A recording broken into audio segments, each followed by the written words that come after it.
नमस्कार दोस्तों, MK Hindi story में आपका स्वागत है। आज की कहानी है नफरत से चाहत तक। दोस्तों, अगर आप हमारे चैनल पर नए हैं तो चैनल को अभी सब्सक्राइब कर बेल आइकन को प्रेस करना ना भूलें। चलिए तो कहानी शुरू करते हैं। जोधपुर हॉस्पिटल।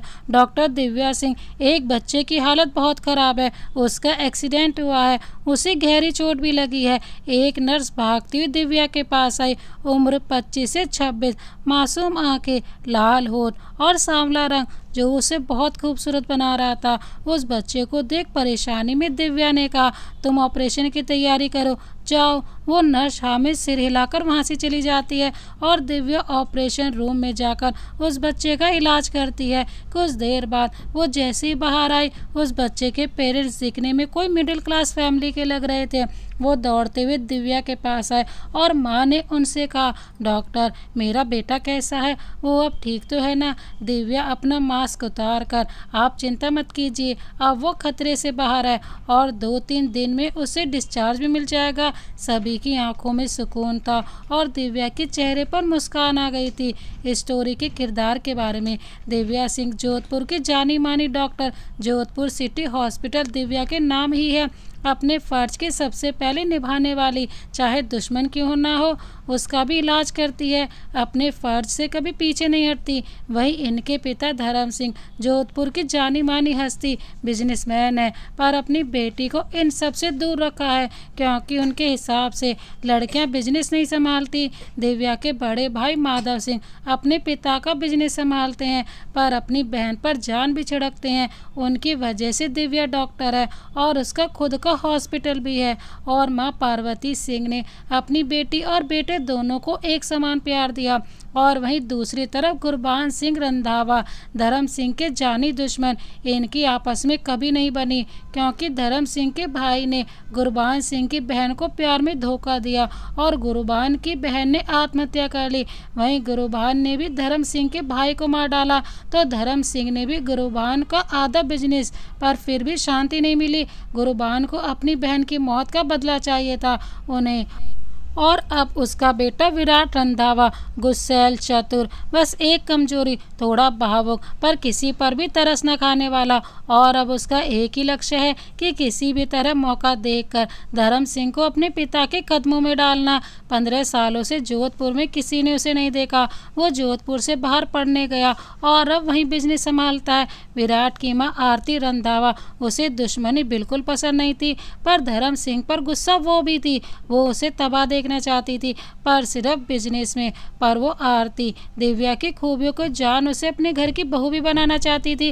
रंधावा भवन। आरती रंधावा खुश होकर इधर से उधर भाग रही थी और सभी नौकरों से कह रही थी, अरे जल्दी जल्दी तैयारी करो, मेरा बेटा 15 साल बाद अपने घर आ रहा है और वो किसी को सबक सिखाने भी आ रहा है। जल्दी जल्दी तैयारी करो उसके स्वागत में, कहीं कोई चूक न रह जाए। कि तभी कार रुकने की आवाज़ आती है। आरती द्वार पर नजर गड़ाई थी।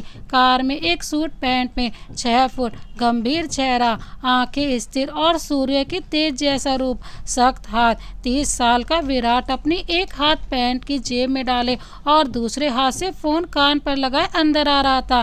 फोन के दूसरे तरफ से जैसे ही किसी की आवाज़ आई, विराट एकदम से रुक गया। उसने फोन पर गुस्से से कहा, तुमसे एक मामूली सी डील भी नहीं संभाली जाती? You are fired. वो आदमी कुछ बोलता, इससे पहले ही विराट ने कॉल कट कर दिया। जैसे एक बूढ़ा विराट के पैरों में गिरने वाला था। विराट उसे संभालता हुआ कहता है, काका, मेरे सामने नहीं, उस भगवान के सामने झुको। वो बूढ़ा चला जाता है और विराट जैसे ही वो चौखट पर पहुंचा, आरती को देखकर विराट की पत्थर आंखें नम हो गई। आरती भी भावुक हो गई और सीधा विराट से जाकर लिपट गई। विराट आरती के गले लगकर, माँ, अब मैं आ गया हूँ ना, सब ठीक हो जाएगा, अब मैं कहीं नहीं जाऊंगा। आरती ने विराट का माथा चूमकर कहा, मैं कहीं जाने भी नहीं दूंगी तुझे, समझा? फिर जैसी आरती की नज़र विराट के हाथ पर गई, वो एकदम से चौंक गई। उसके हाथ पे पट्टी बंधी थी जिसे उसने जेब में घुसाया हुआ था कुछ देर पहले। आरती परेशान होती हुई, ये क्या है विराट, ये पट्टी कैसे लगी तुझे? चोट कब लगी है तूने? बताया भी नहीं। विराट हल्का सा मुस्कुराता हुआ आरती के गाल पर हाथ रखकर कहता है, ये तो छोटी सी चोट है माँ, मैं तो बस देखने गया था कि हमारे दुश्मन कैसे हैं। Flashback. Virat Jodhpur city hospital के सामने से गुजर रहा था। तभी उसने हॉस्पिटल देखकर कहा, कार रोको। कार रुकते वो उसमें से उतरा और उस हॉस्पिटल को देखने लगा। फिर एकदम से अपना हाथ सामने की दीवार पर मार दिया। ड्राइवर हैरानी से उसके पास आता हुआ, साहब जी ये क्या है? विराट उसे एक हाथ से रोककर एक मुस्कुराहट के साथ वो हॉस्पिटल में गया और सामने एक लेडी से कहा, डॉक्टर दिव्या कहाँ मिलेंगी? मुझे बहुत चोट आई है हाथ में। वो लेडी, सर अभी मैम नहीं आई हैं, आप एक काम कीजिए, किसी दूसरे डॉक्टर से इलाज करवा लीजिए, बहुत गहरी चोट लगी है आपको। विराट जिद करता हुआ, नहीं, सुना है बहुत बड़ी हस्ती हैं वो, अपना फ़र्ज ईमानदारी से निभाती हैं, उनके अलावा किसी और पर भरोसा नहीं है मुझे। वो लेडी कहती रहती है कि उन्हें बहुत चोट लगी है। पर तभी विराट की नज़र सामने ग्रीन प्लेन चूड़ीदार सूट में सफ़ेद दुपट्टा संभालते हुए दिव्या पर गई। विराट एक पल घूरने के बाद जोर से चिल्लाया, जिसे दिव्या ने सुना तो वो तुरंत विराट के पास आई और कहा, क्या हुआ है आपको? विराट ने हाथ आगे कर दिया जिसमें से खून बह रहा था। दिव्या ने सामने देख कर कहा, अभी तक इनका इलाज क्यों नहीं किया गया? विराट दर्द से कराहता हुआ, प्लीज़ डॉक्टर दिव्या को बुला दो, मैंने उनके बारे में बहुत सुना है, वो ही हैं जो मेरा इलाज करेंगी और कोई नहीं। दिव्या विराट का हाथ पकड़कर, मैं ही हूँ डॉक्टर दिव्या सिंह, पर आप यहाँ किसी पर भी भरोसा कर सकते हैं, वो आपका इलाज कर देंगे। विराट एक जीत की मुस्कान के साथ, मन में चिंता मत करो, तबाही की शुरुआत भी यहीं से करूँगा। दिव्या सिंह, ऐसी तबाही करूँगा कि तुम भरोसा नहीं करोगे किसी पर। विराट गुरुबान की बात याद करता है जिससे उसकी आंखों में आंसू आ जाते हैं। दिव्या विराट के हाथ में पट्टी बांधकर विराट को देखती है और उसके आंसू पोंछ कर कहती है, थोड़ी सी मोच चाहिए हाथ में, कुछ दिनों बाद ठीक हो जाएगा, मैं कुछ दवाइयाँ लिख देती हूँ, वो टाइम टू टाइम लेते रहिएगा। विराट हाँ में सिर हिलाकर अपने चोट लगे हाथ से उठने की कोशिश की तो दिव्या ने उसे सहारा देकर उठाया। दिव्या ने जैसे उसकी आंखों में देखा तो उसमें ही खोती चली गई। दिव्या ने पहली बार विराट को इतने करीब से देखा, उसे बेचैनी हुई तो विराट समझ गया और वो हल्की मुस्कान के साथ खुद दूर हो गया। दिव्या होश में आई और विराट को देखती रही। उसने दिव्या से बाय कहा और चला गया। फ्लैशबैक खत्म। विराट खाना खाते हुए दिव्या का रिएक्शन याद कर रहा था और मुस्कुरा कर सोच रहा था, कल से बर्बादी के दिन शुरू तुम्हारे। धर्म सिंह। दिव्या का घर। रात में दिव्या आसमान की तरफ चांद को देखकर कुछ सोच रही थी। तभी उसके मन में अचानक ही विराट का चेहरा आ गया। उसने वहीं खुद में सिमट कर सोचा, ये क्या हो रहा है मुझे? ऐसे चेहरे बार बार देखती हूँ, फिर आज बेचैनी क्यों? कि तभी गोरा चेहरा, होठों पर दिव्या जैसी ललाट और शरारती मुस्कान के साथ माधव बेड पर आकर लेट जाता है और दिव्या से कहता है, और बता कैसा रहा आज का दिन? दिव्या तो कहीं खोई हुई थी, उसने कुछ नहीं कहा तो माधव ने दोबारा पूछा, बताएगी भी? दिव्या ने फिर कुछ नहीं कहा तो माधव ने उसके कान के पास आकर उसके कान में धीरे से कहा, प्यार व्यार तो नहीं हो गया किसी से? ये सुनकर दिव्या फिर साइड देखा तो उसकी सांस अटक गई। उसने हकलाते हुए कहा, बाबा भैया आप कब आए? माधव आसपास देखकर, तू क्या नज़रबंद है जो मेरा तुझसे मिलना नहीं हो सकता है? दिव्या अब सफाई नहीं दे पा रही थी। नहीं भैया, वो मैं। माधव अब सब समझ गया था, जानबूझकर उबासियाँ लेते हुए, चल सो जा, बहुत नींद आ रही है। दिव्या अब खुश थी कि वो सवालों से बच गई। रंधावा भवन। विराट और गुरुबान आपस में बैठे बात कर रहे थे। तभी बिजनेस के सिलसिले में विराट ने कहा, डैड मैं उन्हें अब छोड़ूंगा नहीं और मेरे पास ऐसा प्लान है कि अब उन्हें बर्बाद होने से कोई नहीं रोक सकता। गुरुबान विराट के सर पर हाथ फेर कर, ऐसा क्या है मेरे बेटे जो धर्म सिंह को मेरे कदमों में गिरा दे? विराट दिव्या, धर्म, पार्वती और माधव की फोटो निकाल कर कहता है, इनकी नींव तो तोड़ देते हैं डैड, धर्म खुद आपके कदमों में गिरेगा। गुरुबान फोटो देख, नींव कौन है इनमें से? इनकी। विराट दो फोटो उठा देखता हुआ, माधव सिंह और उसकी कमजोरी है दिव्या सिंह। तो पहले दिव्या सिंह को अपने काबू में करना होगा डैड, और इसके लिए मेरे भी पास एक बहुत बढ़िया प्लान है। गुरुबान विराट को देखकर। और वो क्या है विराट? विराट अब दिव्या की फोटो को देखता रहा और उसे अपनी जेब में रख लिया। गुरुबान को समझते देर नहीं लगी, फिर भी उसने विराट को एक शक भरी नज़र से देखा, जैसे गुरुबान उलझन में हो। विराट ने गुरुबान से कहा, आप सही सोच रहे हैं, जड़ को तोड़ने के लिए उसकी कमजोरी पर वार करना पड़ता है।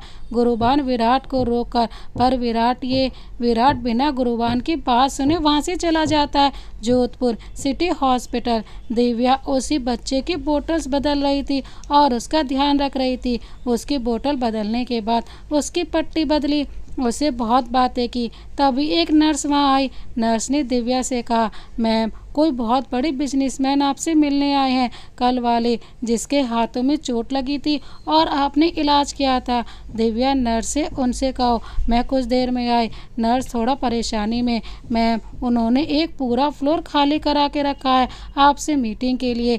कहीं आप अभी नहीं गई तो नए पेशेंट आएंगे, उन्हें हम कहाँ शिफ्ट करेंगे मैम? दिव्या एकदम से उठकर हैरानी में, क्या वो ऐसा कैसे कर सकते हैं? मेरी परमिशन के बिना उन्होंने एक फ्लोर खाली कैसे करवाया और किसी ने कुछ नहीं कहा क्या? नर्स अब थोड़ा डरते हुए, उनके गार्ड्स ने सभी को हटाना शुरू कर दिया तो कोई कुछ बोल नहीं पाया मैम। दिव्या गुस्से में तमतमाती हुई वहां से चली गई। उस फ्लोर पर उसने देखा पूरा फ्लोर खाली है, पूरा शांत माहौल है। दिव्या की पायल की आवाज़ के अलावा कुछ नहीं सुनाई दे रहा था। अब दिव्या थोड़ा घबरा गई, उसे लगा कहीं ये कुछ गलत तो नहीं करेगा ना। तभी दिव्या के पीछे विराट ने एक गंभीर चेहरे के साथ दिव्या का कंधा थपथपाया। वो एकदम से पीछे पलटी। विराट ने हल्का मुस्कुराते हुए कहा, डॉक्टर दिव्या आप तो खामखा डर रही हैं, चलिए बैठकर बातें करते हैं। विराट दिव्या के कैबिन में जाता है। दिव्या भी वहां आकर विराट से कहती है, देखिए आप ऐसा। विराट अपना हाथ आगे कर, माई सेल्फ विराट। पर दिव्या को कोई इंटरेस्ट नहीं दिखाया। विराट ने अपना हाथ पीछे खींचा तो दिव्या ने कहा, आपको जो कहना है जल्दी कहिए, क्योंकि बहुत से पेशेंट इंतजार कर रहे हैं, उन्हें यहाँ शिफ्ट करना है। विराट मुस्कुराकर, यही बात तो मुझे आप में सबसे खास लगी है कि अपनी खुशी से ज़्यादा दूसरों की चिंता रहती है आपको। ठीक है, मैं मुद्दे पर आता हूँ। तो बात यह है कि मुझे आपसे कुछ बिजनेस के बारे में बात करनी थी। आई मीन इस हॉस्पिटल की मुझे भी आपसे डील करनी है, और आपसे बिजनेस कौन नहीं करना चाहेगा भला। इसीलिए मैं चाहता हूँ कि आप मेडिकल की फैसिलिटी हमें दे दें। जो भी मेडिसिन बनेगी वो हमारी कंपनी बनाएगी। तो काम कब से शुरू करें हम, बताइए। दिव्या मन में ये चाहते क्या हैं आखिर?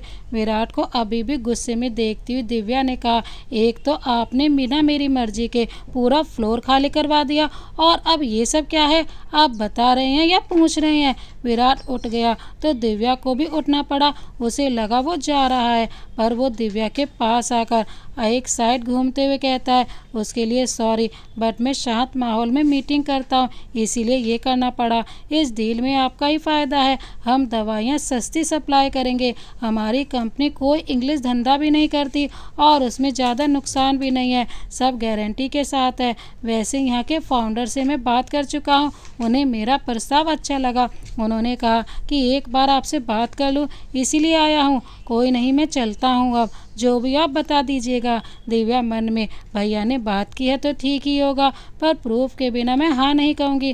पर विराट को रोक कर कहती है, रुकिए। विराट के चेहरे से ऐसा लगा कि उसे पता है कि क्या होने वाला है। दिव्या, आपके पास आईडी या फिर फाउंडर के सिग्नेचर किए पेपर्स हैं जिससे मुझे पता चल सके? विराट मन में, आईडी दिखाए तो पता लगते देर नहीं लगेगी, और ये मुझे कभी भी यहाँ का पार्टनर नहीं बनाएगी, पर सिग्नेचर तो दिखा ही सकता हूँ। थैंक यू डैड, जो डुप्लीकेट सिग्नेचर बनवा लिए। दिव्या विराट के आगे हाथ फेर कर, मिस्टर विराट क्या हुआ आपको? मैंने पेपर्स मांगे हैं आपसे। विराट होश में आकर, हाँ पेपर्स सभी देता हूँ। फिर अपने एक आदमी को बुलाकर पेपर्स मंगवाता है। दिव्या पेपर्स देकर, ठीक है, पर कुछ गड़बड़ हुई तो इसकी गारंटी भी आपको लेनी होगी। विराट बिना समय गंवाए हाँ बोल देता है, और एक जीत की मुस्कान उसके चेहरे पर होती है जो दिव्या को बेचैन कर रही थी। विराट ने हाथ आगे किया और कहा, अब तो हम हाथ मिला सकते हैं ना? दिव्या ने जैसे विराट से हाथ मिलाया, दिव्या को छूने से विराट के अंदर एक सिरन सी बैठ गई। जो उसके चेहरे पर साफ झलक रही थी। विराट खुश था और बेचैन भी। तो दूसरी ओर दिव्या को एक अजीब अनहोनी का डर था। दिव्या हाथ छुड़ा कर जाने लगी, पर विराट बीच में से ही नहीं हटा, तो दिव्या को उसके करीब से ही जाना पड़ा। दिव्या के बालों की खुशबू से विराट अब बेकाबू भी हो रहा था। उसका हाथ बार बार दिव्या के सर पर जाता और फिर रुक जाता। विराट 2 कदम पीछे हुआ और दिव्या वहां से चली गई। और अब एक गहरी सांस के साथ दिव्या के जाने के बाद विराट बड़बड़ाया, शाम दाम दंड भेद, जो इस्तेमाल करना पड़े वो करूँगा, पर तुम्हारे बाप को खून के आंसू न रुलाए ना, तो मेरा नाम भी विराट रंधावा नहीं। सेक्रेटरी ने डायलॉग खराब कर दिया। तो सर क्या नाम रखेंगे आप अपना? विराट गुस्से में सेक्रेटरी से, नाम छोड़ो, सोच रहा हूँ तुम्हें प्रमोशन दे दूँ। सेक्रेटरी खुश होकर, क्या सर सच्ची आप मेरी सैलरी बढ़ा रहे हो? कब? विराट उस सेक्रेटरी की तरफ देखकर, सैलरी नहीं वर्क प्रमोशन। आज से मेरे आधे नहीं सारे काम तुम करना। एक आदमी बीच में विराट से, इसने बीच में बोला, इसीलिए इसकी सजा है। विराट उसके तरफ देखकर, नहीं ये शार्प माइंड है इसीलिए, और तुम इसकी मदद भी करना काम कराने में। वो आदमी, मैं क्यों? विराट जाता हुआ, तुमने बीच में बोला इसीलिए ये तुम्हारी सजा है। विराट वहाँ से चला गया और अब सेक्रेटरी उस आदमी को देखकर हंस रहा था और उस आदमी का मुंह लटक गया था। विराट का कैबिन। विराट कुर्सी में सर टिकाए था। तभी सेक्रेटरी के मन में सवाल आया।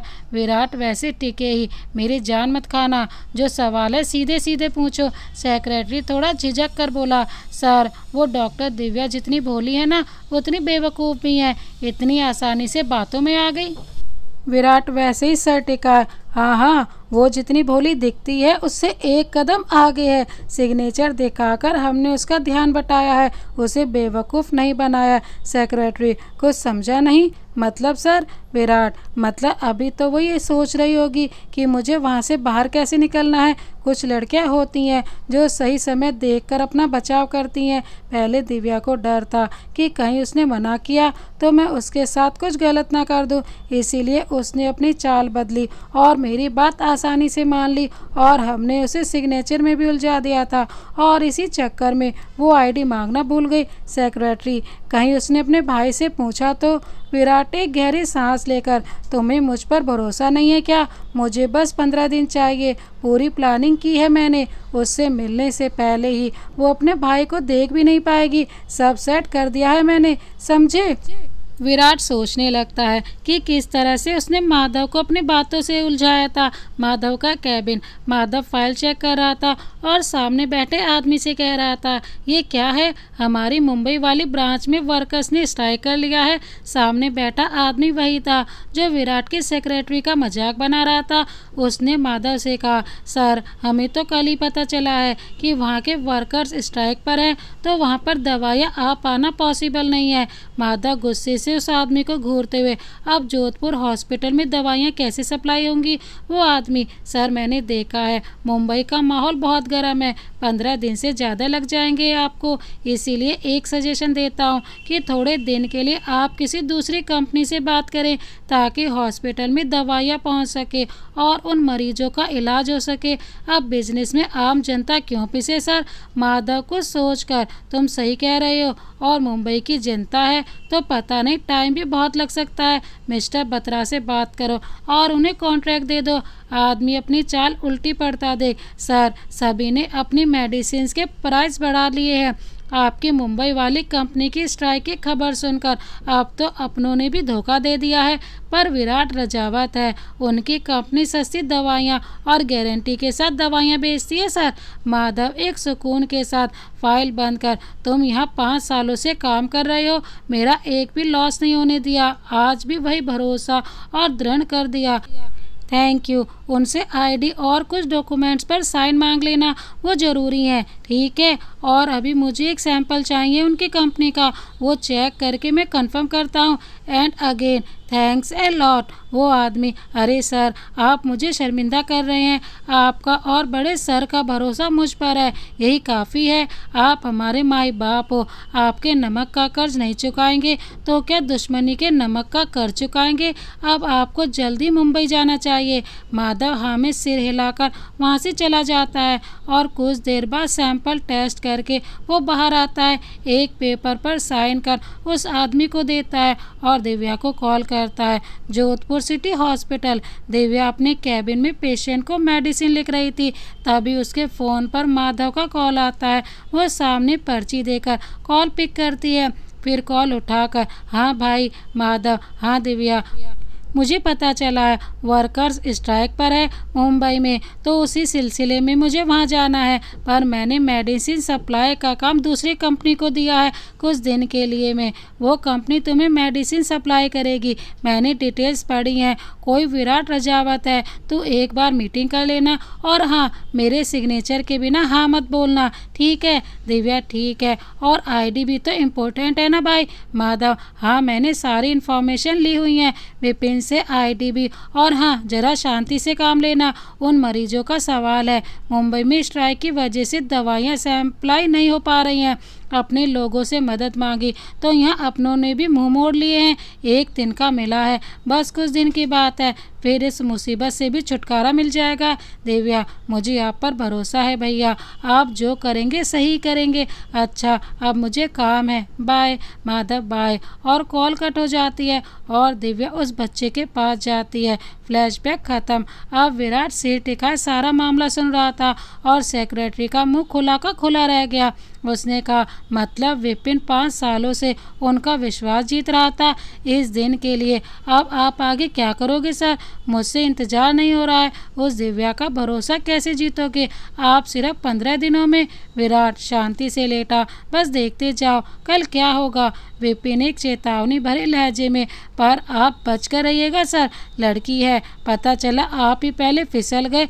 आई मीन सर, मैं दूर से ही उसे देखकर हाय करने लगा, आप तो उसके इर्द गिर्द घूम रहे थे।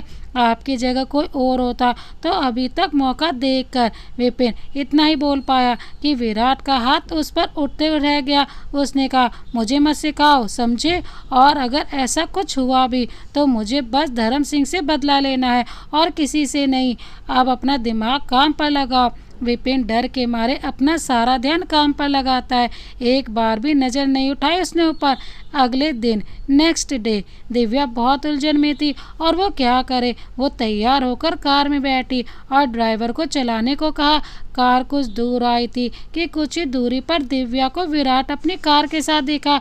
विराट ने दिव्या को देख लिया था तो दिव्या को कार रुकवानी ही पड़ी और उसने विराट से पूछा, आप यहाँ क्या कर रहे हैं मिस्टर विराट? विराट अपनी कार दिखाकर, मेरी कार खराब हो गई है, इफ़ यू डोंट माइंड अगर मैं आपसे लिफ्ट मांगूं तो? विराट ने एक हिचकिचाहट के साथ कहा तो दिव्या, जो शायद विराट से गुस्सा है पर अभी उसे लाचार समझकर मदद कर देती है। विराट कार में बैठकर, थैंक यू डॉक्टर दिव्या, मैं बहुत देर से इंतज़ार कर रहा था और आप मिल गई। दिव्या, इसकी कोई ज़रूरत नहीं है, आप भी मुश्किल में हमारी मदद कर रहे हैं तो ये तो मेरा फ़र्ज़ बनता है। जैसे जैसे कार आगे बढ़ रही थी दिव्या को एक अजीब सा डर सता रहा था। उसने अपना ध्यान फ़ोन पर लगाया। विराट अपना ध्यान फ़ोन पर लगने का नाटक कर अपना हाथ दिव्या के हाथ पे रख देता है। दिव्या झटके से अपना हाथ हटाती है और विराट को देख कर कहती है, ये क्या बदतमीजी है मिस्टर विराट, आप ये क्या कर रहे हैं? आपने अपना हाथ मेरे हाथ पर क्यों रखा? हटाइए अपना हाथ। विराट अपना फ़ोन नीचे कर, सॉरी वो मेरा ध्यान फ़ोन पर था। हॉस्पिटल पर कार रुकते ही गुस्से से भरी दिव्या कार से उतरी और अंदर गई। अब उसे यकीन हो गया था कि विराट सही नहीं है। विराट दिव्या के पीछे पीछे जाता है, ग्राउंड में ही वो दिव्या के पीछे जाता है कि तभी विराट अपने फ़ोन में कहता है, अब भेज दो, कि तभी एक एम्बुलेंस अंदर दिव्या की तरफ बढ़ रही थी। दिव्या पीछे देखती है, एम्बुलेंस ज़्यादा दूर नहीं थी, उससे वो कहीं जाती उससे पहले विराट ने उसका हाथ पकड़कर अपनी ओर खींच लिया। दिव्या और विराट एक तरफ घास पर गिर जाते हैं। दिव्या विराट के ऊपर थी और उसका दुपट्टा उन दोनों के सर पर था। दोनों ही उठते हैं। दिव्या ने विराट से कहा, थैंक यू। विराट अपनी कोहनी पकड़कर दिव्या का डायलॉग मार, कोई बात नहीं, ये तो मेरा फर्ज था। दिव्या देखती है कि विराट अपनी कोहनी को पकड़े है। उसने कहा, आप अंदर आइए। विराट के अंदर आते ही दिव्या उसे एक चेयर पर बैठने का इशारा करती है। विराट बैठ जाता है पर उसे कुछ समझ नहीं आया। दिव्या ने कहा, अपना कोट उतारिए। विराट चौंक कर मन में सोचता है, ये तो मुझसे भी तेज निकली। फिर दिव्या से, देखिए मैं एक शरीफ घराने से हूँ, वो मैं। दिव्या अपने दांत पीसते हुए, मैंने आपका हाथ चेक करने के लिए ऐसा बोला है। कोट उतारे बिना मुझे पता नहीं लगेगा कि कहाँ चोट आई है आपको। विराट समझ चुका था और चुपचाप से अपना कोट आराम से उतारा और हाथ दिव्या के पास किया। दिव्या ने देखा हाथ में हल्की सी मोच है। उसने थोड़ा सा हाथ झटका और वो ठीक हो गई। विराट ने अपना हाथ देखा, वो ठीक है। उसने कहा, मैं इस हॉस्पिटल में 2 बार आया और दोनों बार ही ये हाल हुआ लगता है आपको, और इस हॉस्पिटल को मुझसे कोई दुश्मनी है क्या? पर एक बात तो कहनी पड़ेगी कि आपके हाथों में तो जादू है, जो मेरी चोट को छूते ही जख्म गायब हो जाते हैं। दिव्या एकदम से विराट को देखती है, फिर कहती है, जी दुश्मनी का तो पता नहीं, पर दोस्ती जरूर ऐसे हालातों में हुई है। कभी कभी आप पर शक होता है। फिर एक पर्ची आगे बढ़ाकर, ये लीजिए आपके दूसरे जख्म की दवा, भगवान करे यहाँ आपको दोबारा ना आना पड़े। विराट पर्ची लेता हुआ, अगर आपको देखने का मौका मिले तो मैं मर भी जाऊं, क्योंकि आपको देखकर तो जन्नत वैसे ही मिल जानी है। फिर विराट उस पर्ची को किस कर कर जाने लगता है। दिव्या मन में, इससे दूर रहना होगा, बस कुछ दिन की बात है। दिव्या, भाई आ जाए तब सब ठीक हो जाएगा, लेकिन अभी तो इनके काम में कोई खोट नहीं है, आगे देखते हैं। विराट रजावत, अब हमारी ज़्यादा मुलाकात नहीं होगी। विराट के जाने के बाद दिव्या अपनी चेयर पर बैठ जाती है। तभी दिव्या के फ़ोन पर माधव का कॉल आता है। दिव्या झट से कॉल उठाती है। हेलो भाई, वहाँ सब ठीक तो है ना? कोई दिक्कत तो नहीं है ना वहाँ पर? और आप ठीक हैं? माधव, अरे अरे आराम से, मैं अभी होटल पर रुका हुआ हूँ, यहाँ सब ठीक है और मैं भी ठीक हूँ, टाइम से पहुँच भी गया हूँ। जल्दी तैयार होकर जाना है मुझे, फिर वहाँ के मैनेजर से बात करनी है। तू बता, सब ठीक है ना? दिव्या, हाँ यहाँ सब ठीक है भाई, आप अपना ख्याल रखना और टाइम पर नाश्ता कर लिया ना? माधव, अरे हाँ पगली, कर लिया है मैंने नाश्ता और ख्याल भी अच्छे से रख रहा हूँ अपना। वैसे विराट ने बताया कि वो कब सप्लाई करने वाला है मेडिसिन? दिव्या अपना सर पीट कर, नहीं भाई, मैं तो इतने भूल ही गई पूछना। माधव, मैं विपिन से बोलकर उसका नंबर तुझे सेंड करवाता हूँ। दिव्या, रहने दो ना भाई, कल पूछ लूँगी। वैसे भी मुझे वो कुछ ठीक नहीं लगता, मतलब थोड़ा सिरफिरा सा लगता है, हाफ माइंड। माधव, क्यों, उसने कुछ किया है क्या तेरे साथ? बता। दिव्या के साथ जो जो घटा सब बताती है। तो माधव कहता है, बेटा तू गलत मत सहा कर, लिफ्ट नहीं देनी थी तो मना कर देना था, और अगर वो थोड़ी सी भी चालाकी करे तो धर भी देती, कुछ नहीं बिगड़ता, और बिगड़ता तो मैं संभाल लेता। दिव्या, नहीं भाई, आप मेरे लिए इतनी मेहनत कर रहे हो, मेरा भी तो हक है ना कि आपकी प्रॉब्लम कम करूं, ना कि बढ़ाऊं। अब वो नाराज हो जाते तो आखिरी उम्मीद भी टूट जाती। बस कुछ दिन की बात है, फिर तो सब ठीक हो ही जाना है, और ज़्यादा प्रॉब्लम बिगड़ी तो मैं संभाल लेती, और आप जल्दी ही सारी प्रॉब्लम सॉल्व करके आ जाना वहाँ से। माधव, फिर अपनी गुड़िया के लिए एक प्यारा सा दूल्हा भी तो ढूंढना है। दिव्या, भैया मुझे भगाने की इतनी जल्दी है तो बोल दो ना, चली जाऊंगी, परेशान भी नहीं करूंगी आपको। माधव, अरे तू तो बुरा मान गई, सॉरी। दिव्या, एक शर्त पर। माधव, क्या हुक्म है मेरे आका? दिव्या, मुझसे पहले आप शादी करोगे। माधव, चल ठीक है, तू कोई ढूंढ देना बस। खुश अब? दिव्या, हाँ खुश, बाय। माधव, अच्छा ठीक है, बाय। दिव्या कॉल कट करते ही वो अपने काम पर लग जाती है। तीसरे दिन दिव्या ने विराट से वो दवाइयाँ भी रखवा दी। इसी बहाने विराट ने दिव्या को कॉफ़ी पर बुलाया, पर दिव्या को काम होने के कारण उसने मना कर दिया, पर विराट ने कहा कि वो इंतज़ार करेगा। दिव्या ने ज़्यादा ध्यान नहीं दिया। कॉफ़ी शॉप पर इंतज़ार करता विराट अब बोर हो रहा था और उसे गुस्सा भी आ रहा था कि दिव्या थोड़ा भी भाव नहीं दे रही उसे। विराट वहाँ से उठकर दिव्या के कैबिन में गया और कहा, दिव्या, मैंने कहा था ना कि आप मेरे साथ कॉफ़ी पर आ रही हैं।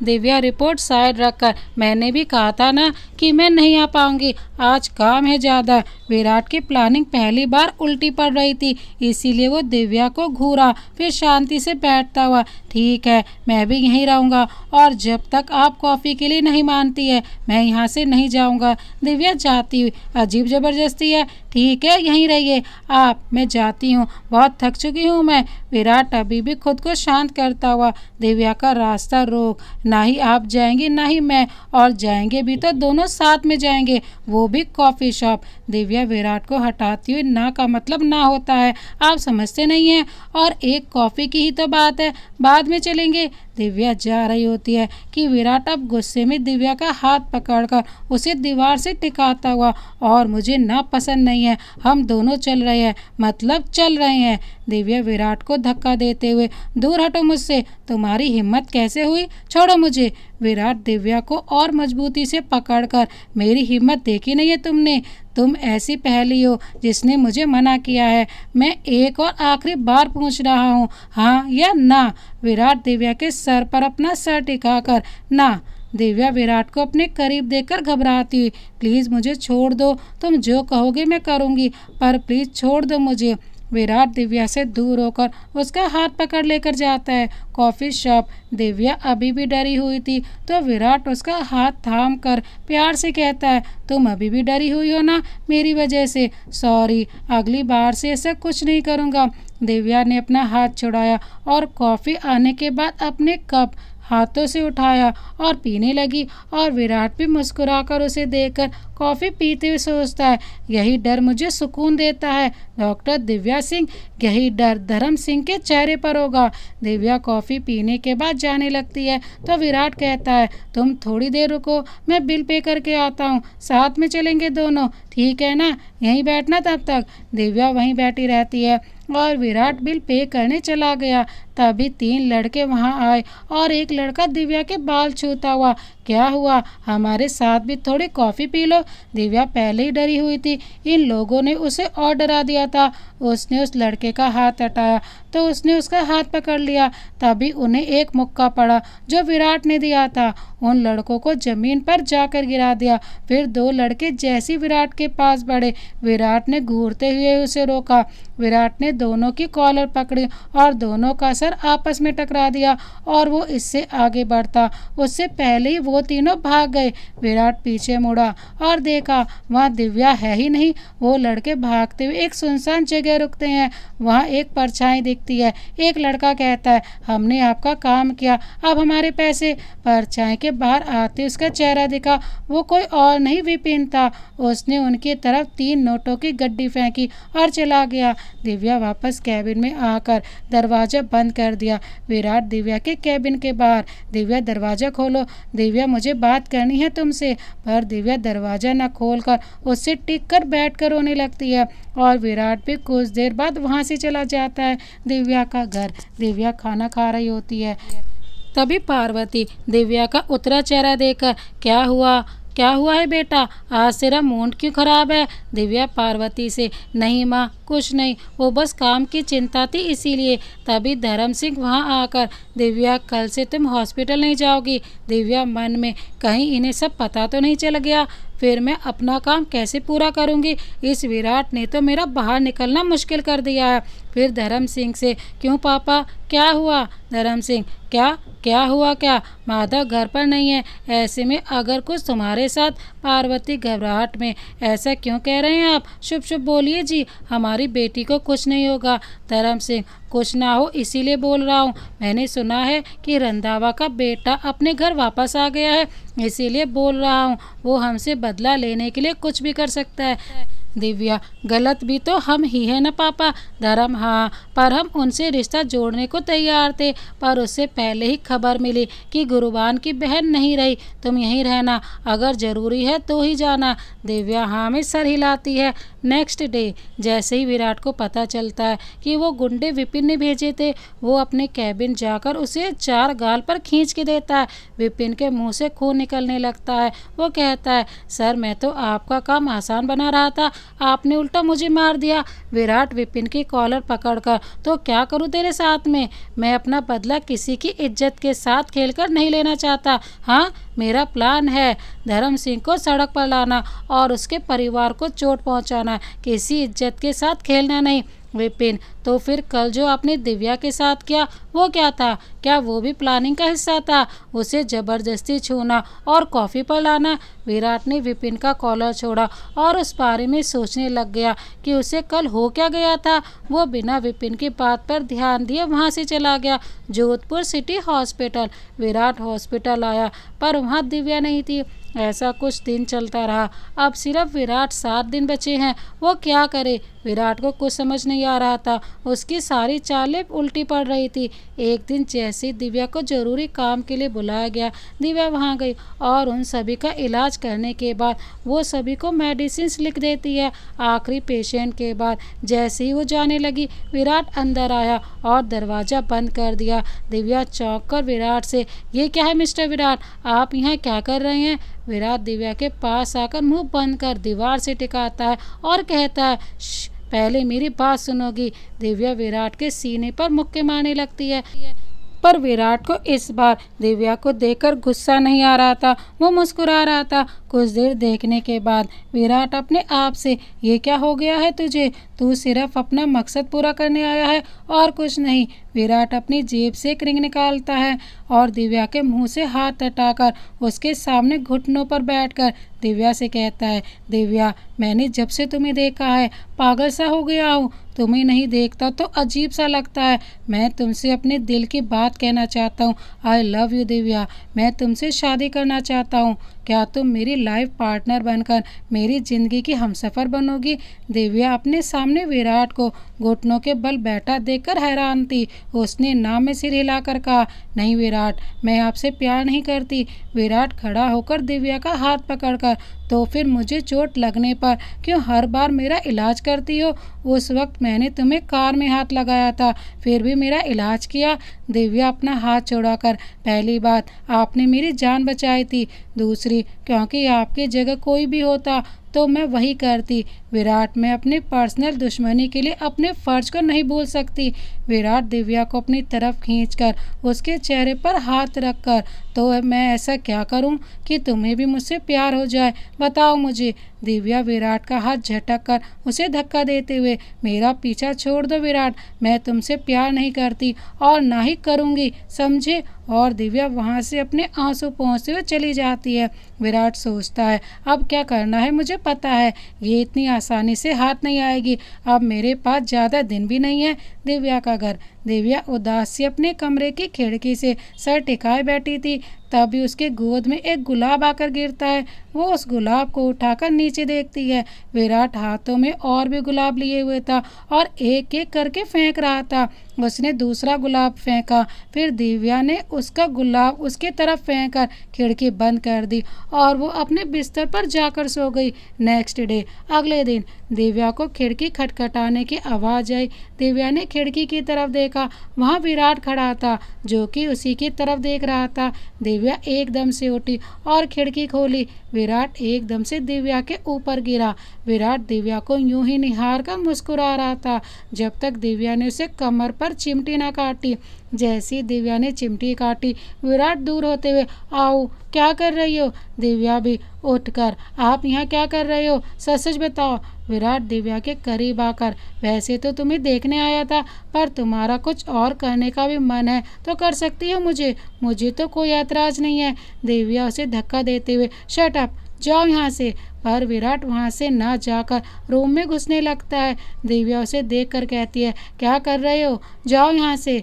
विराट दिव्या को इग्नोर कर पर्दों को देखकर, इन पर्दों को ना येलो कलर का होना चाहिए, मुझे येलो कलर बहुत पसंद है। दिव्या कुछ ढूंढती हुई विराट से, मैं ना अभी आती हूँ। विराट उसे बीच में ही रोककर, हाँ ये बेड की चादर और उसके पीछे वाली दीवार पर ना पर्पल कलर कैसा रहेगा? दिव्या उसके पास आकर, आप अपने कमरे में जाओ ना, यहाँ क्या कर रहे हो? विराट दिव्या की आंखों में देखकर उसकी तरफ बढ़ते हुए, ये भी तो मेरा घर ही है, मेरा ससुराल, और तुम्हारा कमरा मतलब मेरा कमरा। दिव्या अपने कदम पीछे खींच रही थी, तभी उसका पैर कारपेट में उलझ जाता है। वो गिरने वाली होती है कि विराट उसकी कमर को पकड़कर उसे अपनी बाहों में भर लेता है और उसकी आंखों को देखता रहता है। विराट दिव्या के बाल साइड कर उसके सर पर किस कर लेता है, फिर अपने सीने से लगाए हुए मुस्कुराता है। दिव्या उसे धक्का देती है। विराट होश में आकर चौंक कर दिव्या को देखता है, फिर मन में, ये क्या हो रहा है मुझे, मैं भूलते जा रहा हूँ कि मेरा मकसद क्या है। नहीं नहीं, मेरा मकसद सिर्फ इसे फंसाना है और कुछ नहीं। दिव्या विराट का हाथ पकड़कर खिड़की के पास ले जाती हुई, जाओ यहाँ से। विराट खिड़की से कूदते वक्त दिव्या को एक आंख मारता है और वहाँ से चला जाता है। दिव्या खिड़की बंद कर सामने आईने में देखती है और अपने माथे पर हाथ रखती है और हल्का मुस्कुराने के साथ फिर से गंभीर चेहरा बना लेती है और सो जाती है। नेक्स्ट डे दिव्या अपने घर में बैठी कुछ काम कर रही थी, तभी उसका फ़ोन बजा। दिव्या ने कॉल उठाया। दूसरी तरफ से आवाज़ आई, मैम, मिस्टर विराट को बहुत गहरी चोट आई है, उनका इलाज कर दिया गया है, पर वो आधी बेहोश हालत में आपका ही नाम ले रहे हैं, उनकी हालत और बिगड़ रही है, प्लीज़ मैम आप यहाँ आ जाइए। दिव्या एकदम से उठकर, क्या, मैं अभी आती हूँ, जोधपुर सिटी हॉस्पिटल। दिव्या के कॉल कट करते ही दूसरी तरफ विराट बेड पर लेटा अपने सिर के पीछे हाथ किए। विराट उस लड़की से, तुम्हारी माँ को छोड़ दिया है, जाओ घर पर मिल जाएंगी। वेल डन, बहुत अच्छा काम किया है वैसे तुमने। वो लड़की घबराहट वहाँ से चली जाती है और विराट वैसे ही लेटा पेशेंट की ड्रेस में सर पर पट्टी बांधे दिव्या का इंतजार कर रहा था। कुछ देर वहाँ दिव्या आती है और विराट पूरा आधे बेहोश की एक्टिंग करता है। दिव्या उसके कमरे में आकर हैरान थी। विराट बार बार कहता है, दिव्या, मेरी दिव्या कहाँ है। दिव्या ये सब देखकर वो अपने मुंह पर हाथ रख लेती है। उसकी आंखों से आंसू बहने लगते हैं। वो विराट के पास जाकर उसका हाथ पकड़कर, मैं आ गई विराट, ये क्या किया आपने। विराट, कैसे हुआ ये सब। विराट अंदर ही अंदर खुश होता है, फिर नकली उदासी के साथ, तुमने ही तो कहा था कि दूर चले जाओ, तो दूर जा रहा था, पर किस्मत इतनी खराब है कि देखो जिंदा बच गया। दिव्या उसके मुंह पर हाथ रखकर, ऐसा मत कहो विराट। विराट दिव्या का हाथ हटाकर, तुम्हें तो मुझसे प्यार नहीं है ना, फिर मेरे जीने या मरने से क्या फ़र्क पड़ता है तुम्हें। दिव्या विराट के सीने से लग कर रोती हुई, मुझे माफ़ कर दो विराट, मैं समझ नहीं पाई कि तुम्हें चोट लगने पर दर्द मुझे क्यों होता है, आपको तकलीफ़ में देखकर मुझे तकलीफ़ क्यों हो रही है। मैं भी आपसे प्यार करने लगी हूँ Virat, I love you Virat, I love you. Virat Divya के मुंह से ये सब सुनकर उसे खुश होना चाहिए था, पर उसकी आंखों में आंसू थे। उसने दिव्या के सर पर हाथ रखा और कहा, दिव्या उठो। दिव्या उठकर विराट को देखती है। विराट, ये आप कहना बंद करो, तुम कहकर बोलो। दिव्या हमें सिर हिलाकर फिर उसके गाल पर हाथ रखती है। विराट मन में, ये क्या हो रहा है मुझे, मैं चाह कर भी इससे नफरत नहीं कर पा रहा हूँ, कहीं मुझे भी तो इससे, नहीं नहीं, ऐसा नहीं हो सकता, मैं अपना मकसद पूरा करके रहूँगा, चाहे कुछ भी हो जाए। फिर दिव्या का हाथ अपने चेहरे पर से हटाकर कहता है, दिव्या, मैं बहुत खुश हूँ, तुम्हें मेरे प्यार का एहसास हो ही गया, पर अभी हमें ये बात छुपा कर रखनी होगी। दिव्या, लेकिन क्यों। विराट को सोचने के बाद, क्योंकि उन्हें अभी शायद हमारे रिश्ते की बात पसंद ना आए, मैं बात करूँगा ना तुम्हारे पिता से, ठीक है। दिव्या हमें सिर हिलाकर, ठीक है, भाई के आने के बाद बात करेंगे। दिव्या के जाने के बाद विराट कॉल पर, हाँ पेपर्स रेडी है ना, मुझे कल तक चाहिए। दूसरी तरफ से विपिन, वो सब तो ठीक है सर, पर क्या वो साइन करेंगी। विराट एक शैतानी मुस्कान के साथ, अब वो मुझ पर अंधों की तरह विश्वास करती है, इसलिए साइन लेने में कोई दिक्कत नहीं होगी। Vipin, okay sir. दिव्या का घर। दिव्या खुश होकर घर के अंदर कदम रखती है। पार्वती दिव्या से, बेटा क्या हुआ, तुम एकदम से हॉस्पिटल गई, कोई बहुत ज़रूरी काम था क्या। दिव्या हमें सिर हिलाती है और कहती है, माँ, वो विराट रजावत है ना, हमारे हॉस्पिटल में कुछ दिनों से दवाइयाँ सप्लाई कर रहे हैं, उनका एक्सीडेंट हो गया था, उनका इलाज करने ही गई थी, अब ठीक है वो। पार्वती दिव्या के सर पर हाथ फेर कर, तू नहाकर फ्रेश हो जा, मैं डिनर लगाती हूँ। दिव्या खुश होकर माँ को गले लगाती है। वो अपने कमरे में जाकर नहाकर वापस आती है और अपने आप को आईने में देखकर मुस्कुराती रहती है। उसे वो पल याद आते हैं जो उसने और विराट एक साथ बिताए थे। कैसे उसने गुंडों से बचाया, फिर प्रपोज करना, उस पर गुलाब फेंकना और उसके रूम में आने से लेकर उसे बाहों में लेना, सब एक फिल्म की तरह चल रहा था। वो नीचे गुनगुनाते हुए आ रही थी। पार्वती दिव्या को गुनगुनाते देख, क्या हुआ बेटा, यहाँ से तो टेंशन में गई थी, वापस आए तब खुश और अब गुनगुना रही हो। दिव्या एकदम से, कुछ भी तो नहीं माँ, ऐसे ही। अब क्या खुश होने का भी मुहूर्त देखना पड़ेगा। पार्वती भी मुस्कुरा कर, नहीं बेटा, मैं तो हमेशा चाहती हूँ कि तू हमेशा खुश रहे। और दोनों गले लगते हैं। दिव्या मन में तो खुश हूँ क्योंकि आपकी दिव्या को खुश रखने वाला जो मिल गया है। फिर उसके बाद खाना खाने लगती है और खाना खाकर सो जाती है। नेक्स्ट डे दिव्या खुशी खुशी हॉस्पिटल जाने को तैयार हो रही थी, पर आज पहली बार ऐसा हुआ जब उसे कपड़े चुनने में दिक्कत आई हो। फिर उसने एक ब्लू चूड़ीदार सूट पहन लिया, नीली चूड़ियाँ और हमेशा की तरह पायल। सभी को जरूरी काम का बोलकर वो हॉस्पिटल चली गई, जोधपुर सिटी हॉस्पिटल। वो हॉस्पिटल पहुंची और विराट के रूम में गई। विराट वैसा ही बैठा, आंखें बंद किए था। वे दिव्या विराट को देखकर मुस्कुराई और उसके सर पर हाथ फेरने लगी। फिर उसके माथे पर किस करने को जैसे ही हुई, विराट के करीब आई। दिव्या ने विराट को किस किया। विराट को दिव्या की खुशबू से एक अजीब सा एहसास हो रहा था जो पहले कभी नहीं हुआ। विराट दिव्या के बाल पीछे करता। दिव्या उठ विराट को देखती है और कहती है, तुमने अपनी दवाई ली। विराट ने हाँ में सिर हिला दिया। फिर तभी विराट दिव्या को कुछ पेपर्स देकर, दिव्या, मैंने एक फैसला लिया है कि मैं हमेशा के लिए तुम्हारे हॉस्पिटल में दवाइयाँ सप्लाई करना चाहता हूँ, बस तुम्हारी परमिशन चाहिए। दिव्या विराट से पेपर्स लेते हुए, मुझे बहुत खुशी होगी विराट कि तुम मेरे साथ होगे, तो मुझे किसी का भी डर नहीं रहेगा। दिव्या वो पेपर्स पढ़ती है, फिर साइन करती है। विराट मन में, मुझे पता था दिव्या सिंह कि इतनी चालाकी तो तुम जरूर करोगी, पर मेरा नाम भी विराट रंधावा है, तुम्हें इतनी आसानी से कैसे छोड़ देता। इसलिए पहले ऊपर मैंने दूसरे कागजात रख दिए, मेन पेपर्स तो नीचे हैं। पर आज विराट को पता नहीं क्यों अजीब ही लग रहा था। उसे दिव्या को देखकर कई बार ऐसा लगा कि उसे रोक ले। उस पर खुद को दृढ़ कर कहा, नहीं, तुझे बदला लेना है अपने दुश्मन से। जब तक दिव्या ने उन पेपर्स पर साइन कर विराट को दे दिया। विराट एक पल दिव्या को देखकर, तुमने आगे के पेपर्स नहीं पढ़े, कहीं कुछ गलत हुआ तो। दिव्या विराट के हाथ पर हाथ रखकर, हम विश्वास भी एक बार करते हैं और जो सामने वाला है वो कहीं धोखा देगा भी तो एक बार ही देगा, क्योंकि दोबारा भी विश्वास बनाने में उसे बहुत मेहनत लगेगी। और कहीं तुमने मुझे धोखा दिया तो मैं जी नहीं पाऊंगी। विराट दिव्या के होठों पर उंगली रख उसे सीने से लगा लेता है और कहता है, ऐसा कभी मत करना, मैं तुम्हें कभी नहीं खोने दूंगा, तुम दूर जाओगे तब भी नहीं जाने दूंगा। दिव्या विराट को जकड़ लेती है, जिसे महसूस कर विराट उलझन में था। वो दिव्या को दूर कर कहता है, मुझे आराम करना है दिव्या, कुछ देर के लिए। दिव्या हाँ में सिर हिलाकर विराट को लेटाकर वहाँ से चली जाती है। विराट खुद से, ये क्या है, मैं ऐसा क्यों नहीं कर पा रहा, कहीं सच में तो उससे प्यार, पर अब मुझे उसकी नफरत का भी सामना करना होगा।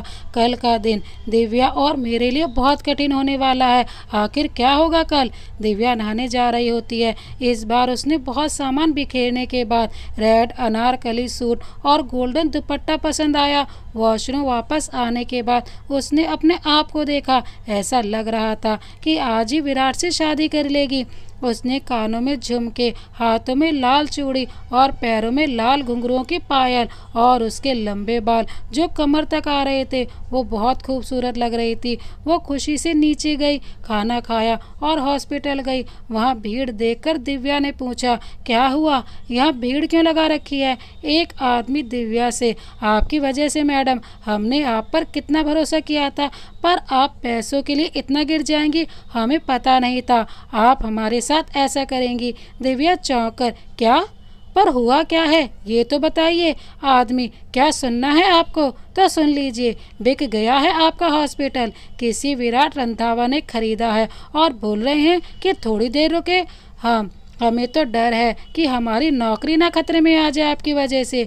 दिव्या को अपने कानों पर विश्वास नहीं हुआ। वो कहती है, क्या, नहीं, वो विराट रजावत है, रंधावा नहीं है। और ये आप क्या कह रहे हैं? कोई हॉस्पिटल नहीं बेचा है मैंने, समझे। एक महिला, हॉस्पिटल की बात होती फिर भी मान लेते आपकी बात, पर आपने हॉस्पिटल नहीं बल्कि खुद को उनके हवाले कर दिया। मैरिज सर्टिफिकेट पर भी साइन है आपके, ताकि आपके परिवार को पैसे मिल जाएं और आपको हॉस्पिटल छोड़ना भी ना पड़े। दिव्या उस औरत पर चिल्लाती, बस कीजिए, ये क्या कह रहे हैं आप? मैं ऐसा क्यों करूँगी? मैंने हॉस्पिटल नहीं बेचा है, ना ही मैंने शादी की है। मैंने ऐसे कोई पेपर्स पर साइन किए हैं। विराट को सामने से आता देख दिव्या बोलते हुए रुक जाती है। वो हैरान थी कि कल तक उसे गहरी चोट आई थी, आज वो ठीक कैसे है। विराट दिव्या से, मुझे तुमसे कुछ जरूरी बात करनी है। दिव्या विराट के चेहरे और हाथ छूते हड़बड़ाकर कहती है, तुम ठीक हो विराट? देखो ना, ये लोग क्या कह रहे हैं कि मैंने तुमसे शादी की है, हॉस्पिटल भेज दिया है तुम्हें, और ये तुम्हें विराट रंधावा क्यों कह रहे हैं? बताओ ना विराट, कुछ तो बोलो। दिव्या मन में, हे भगवान, ये एक सपना है तो मुझे नींद से जगा दो, या फिर विराट ही मजाक कर रहा हो। प्लीज़ नहीं, ऐसा मत करो विराट, कुछ तो बोलो, यहाँ मेरी जान निकली जा रही है। विराट दिव्या का हाथ पकड़कर, तुम मेरे साथ आओ, तुम्हें सारे सवालों के जवाब मिल जाएगा। विराट दिव्या का हाथ पकड़कर गाड़ी में बैठाता है। दिव्या बस कुछ बुरा ना हुआ हो इसकी प्रार्थना कर रही थी, और विराट उसे ऐसे देखकर खुद भी घबराया हुआ था कि वो कैसे सामना करेगा। दिव्या विराट का हाथ पकड़कर, विराट क्या हुआ, बताओ ना प्लीज़, और वो सब क्या कह रहे थे? विराट दिव्या का चेहरा पकड़कर, तुम्हें थोड़ी देर में पता चल जाएगा। दिव्या सीधी बैठ गई, पर उसे कुछ समझ नहीं आ रहा था कि हो क्या रहा है। तभी कार एक मंदिर पर रुकी, जिसे देख दिव्या कुछ समझी नहीं। विराट दिव्या का हाथ पकड़कर मंदिर के अंदर ले जाता है। वहाँ गुरुबान और आरती भी थे। दिव्या गुरुबान और आरती को तो जानती थी, पर दिव्या को धक्का लगा जब विराट ने उनके पैर छुए और गुरुबान के हाथ पेपर्स रखकर कहा, माँ, डैड, मैंने हमारे दुश्मनों के हॉस्पिटल को हासिल कर लिया। अब धर्म सिंह अपनी बेटी और उस हॉस्पिटल को बेचने के लिए कुछ भी करेगा। ये कहते हुए विराट के चेहरे पर कोई खुशी नहीं दिख रही थी। गुरुबान विराट की पीठ थपथपाकर, शाबाश बेटा, अब देखते हैं कि धर्म सिंह कैसे मेरे सामने नाक नहीं रगड़ता है।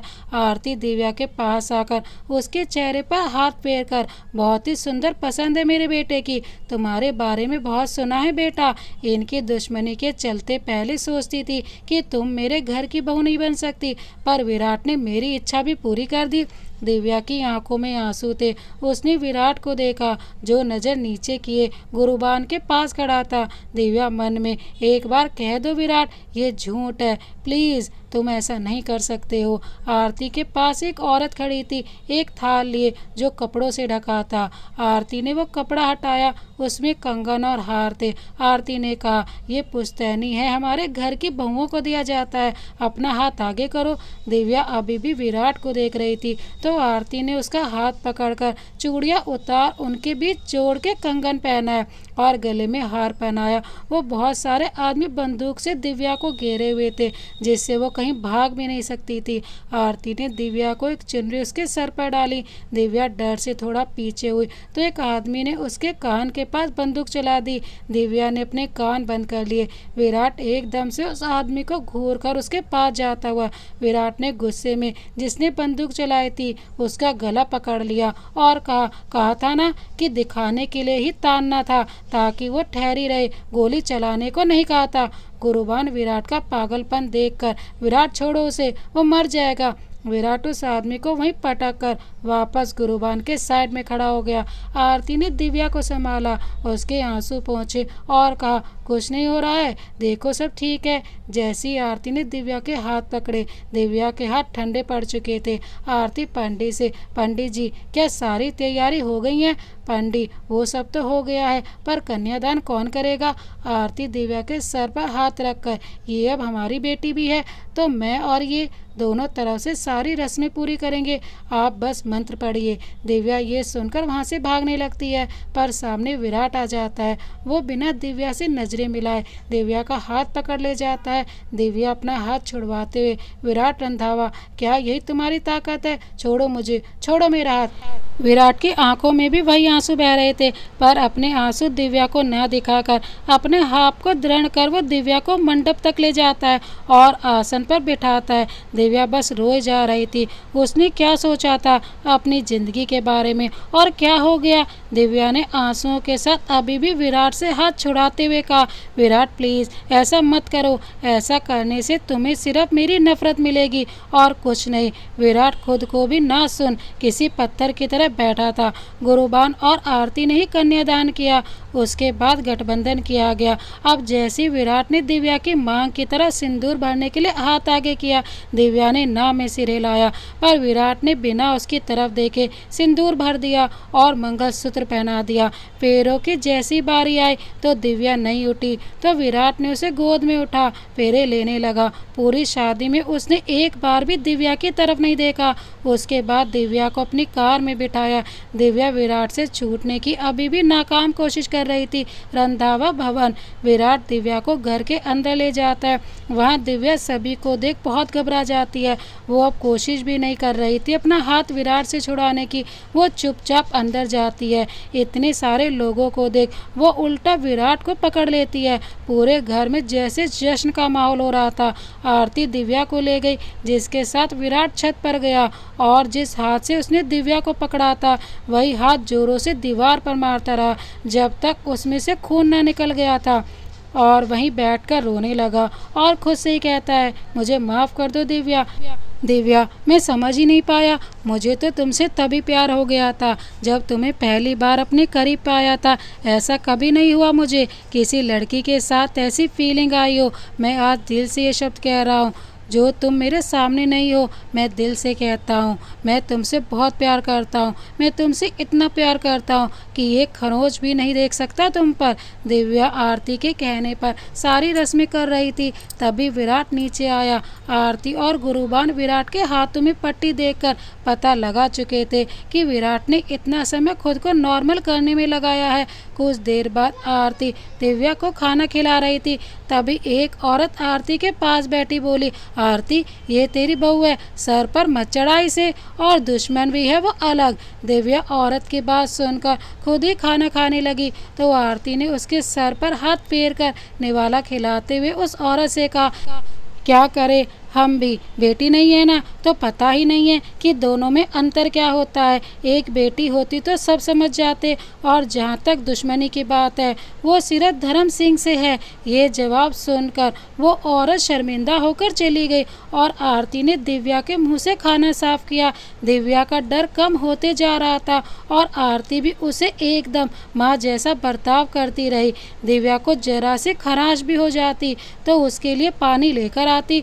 रात के वक्त आरती ने दिव्या को अपने पास ही सुला लिया और मन में कहा, ये बच्ची कितना डरी हुई है। बेचारे को अपने बाप के बदले की सजा भुगतनी पड़ी, पर अब नहीं। बड़े दिनों बाद मेरी इच्छा पूरी हुई है। मैं दिव्या का बेटी जैसा ही ख्याल रखूंगी, कोई तकलीफ नहीं होगी मेरी दिव्या को। सुबह दिव्या को उठाकर आरती ने उसे लाल रंग की साड़ी पहना दी।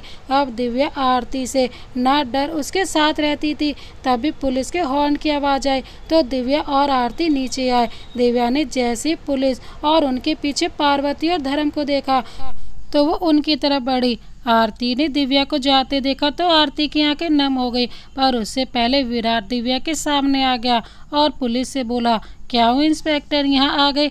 इंस्पेक्टर छोटे हुकुम, वो इन्होंने आपके खिलाफ कंप्लेन लिखाई है। बिना लड़की के मर्जी के आपने उससे शादी की और धोखे से हॉस्पिटल हड़प लिया। विराट इंस्पेक्टर की तरफ देखकर, कागजात उसके सामने कर। इस पेपर्स पर दिव्या के साइन है और मैरिज सर्टिफिकेट पर भी, और ये अब हमारा पारिवारिक मामला है। तुम सब जाओ। इंस्पेक्टर वहाँ से चले जाते हैं। अब धर्म और उसके सामने गुरुभान था।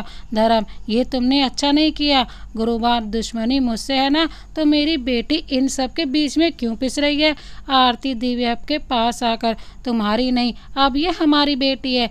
पार्वती अपनी लाल हुई आंखों से, इसे अपनी बेटी बंद करो। खुद की कोई बेटी नहीं है, इसलिए तुम्हें मायने नहीं पता। दो मेरी बेटी मुझे वापस। गुरुबान, धर्म सिंह से बहुत प्यार है ना अपनी बेटी से, तो तय कर लो धर्म सिंह, बेटी या हॉस्पिटल। धर्म सिंह के बोलने से पहले पार्वती, इसमें सोचने क्या है, हमें बस अपनी बेटी चाहिए और कुछ नहीं। विराट साइड हटता हुआ, ठीक है फिर ले जाओ, पर ध्यान रहे मैं डिवोर्स नहीं दूंगा। दिव्या अब विराट को ऐसे देख रही थी जैसे उससे इसकी तो उम्मीद ना की हो। तभी धर्म सिंह कहता है, हमें हॉस्पिटल चाहिए, अब हमारी बेटी तुम्हारे घर की बहू है। पार्वती, धर्म से ये आप क्या कह रहे हैं, मुझे बस मेरी दिव्या चाहिए।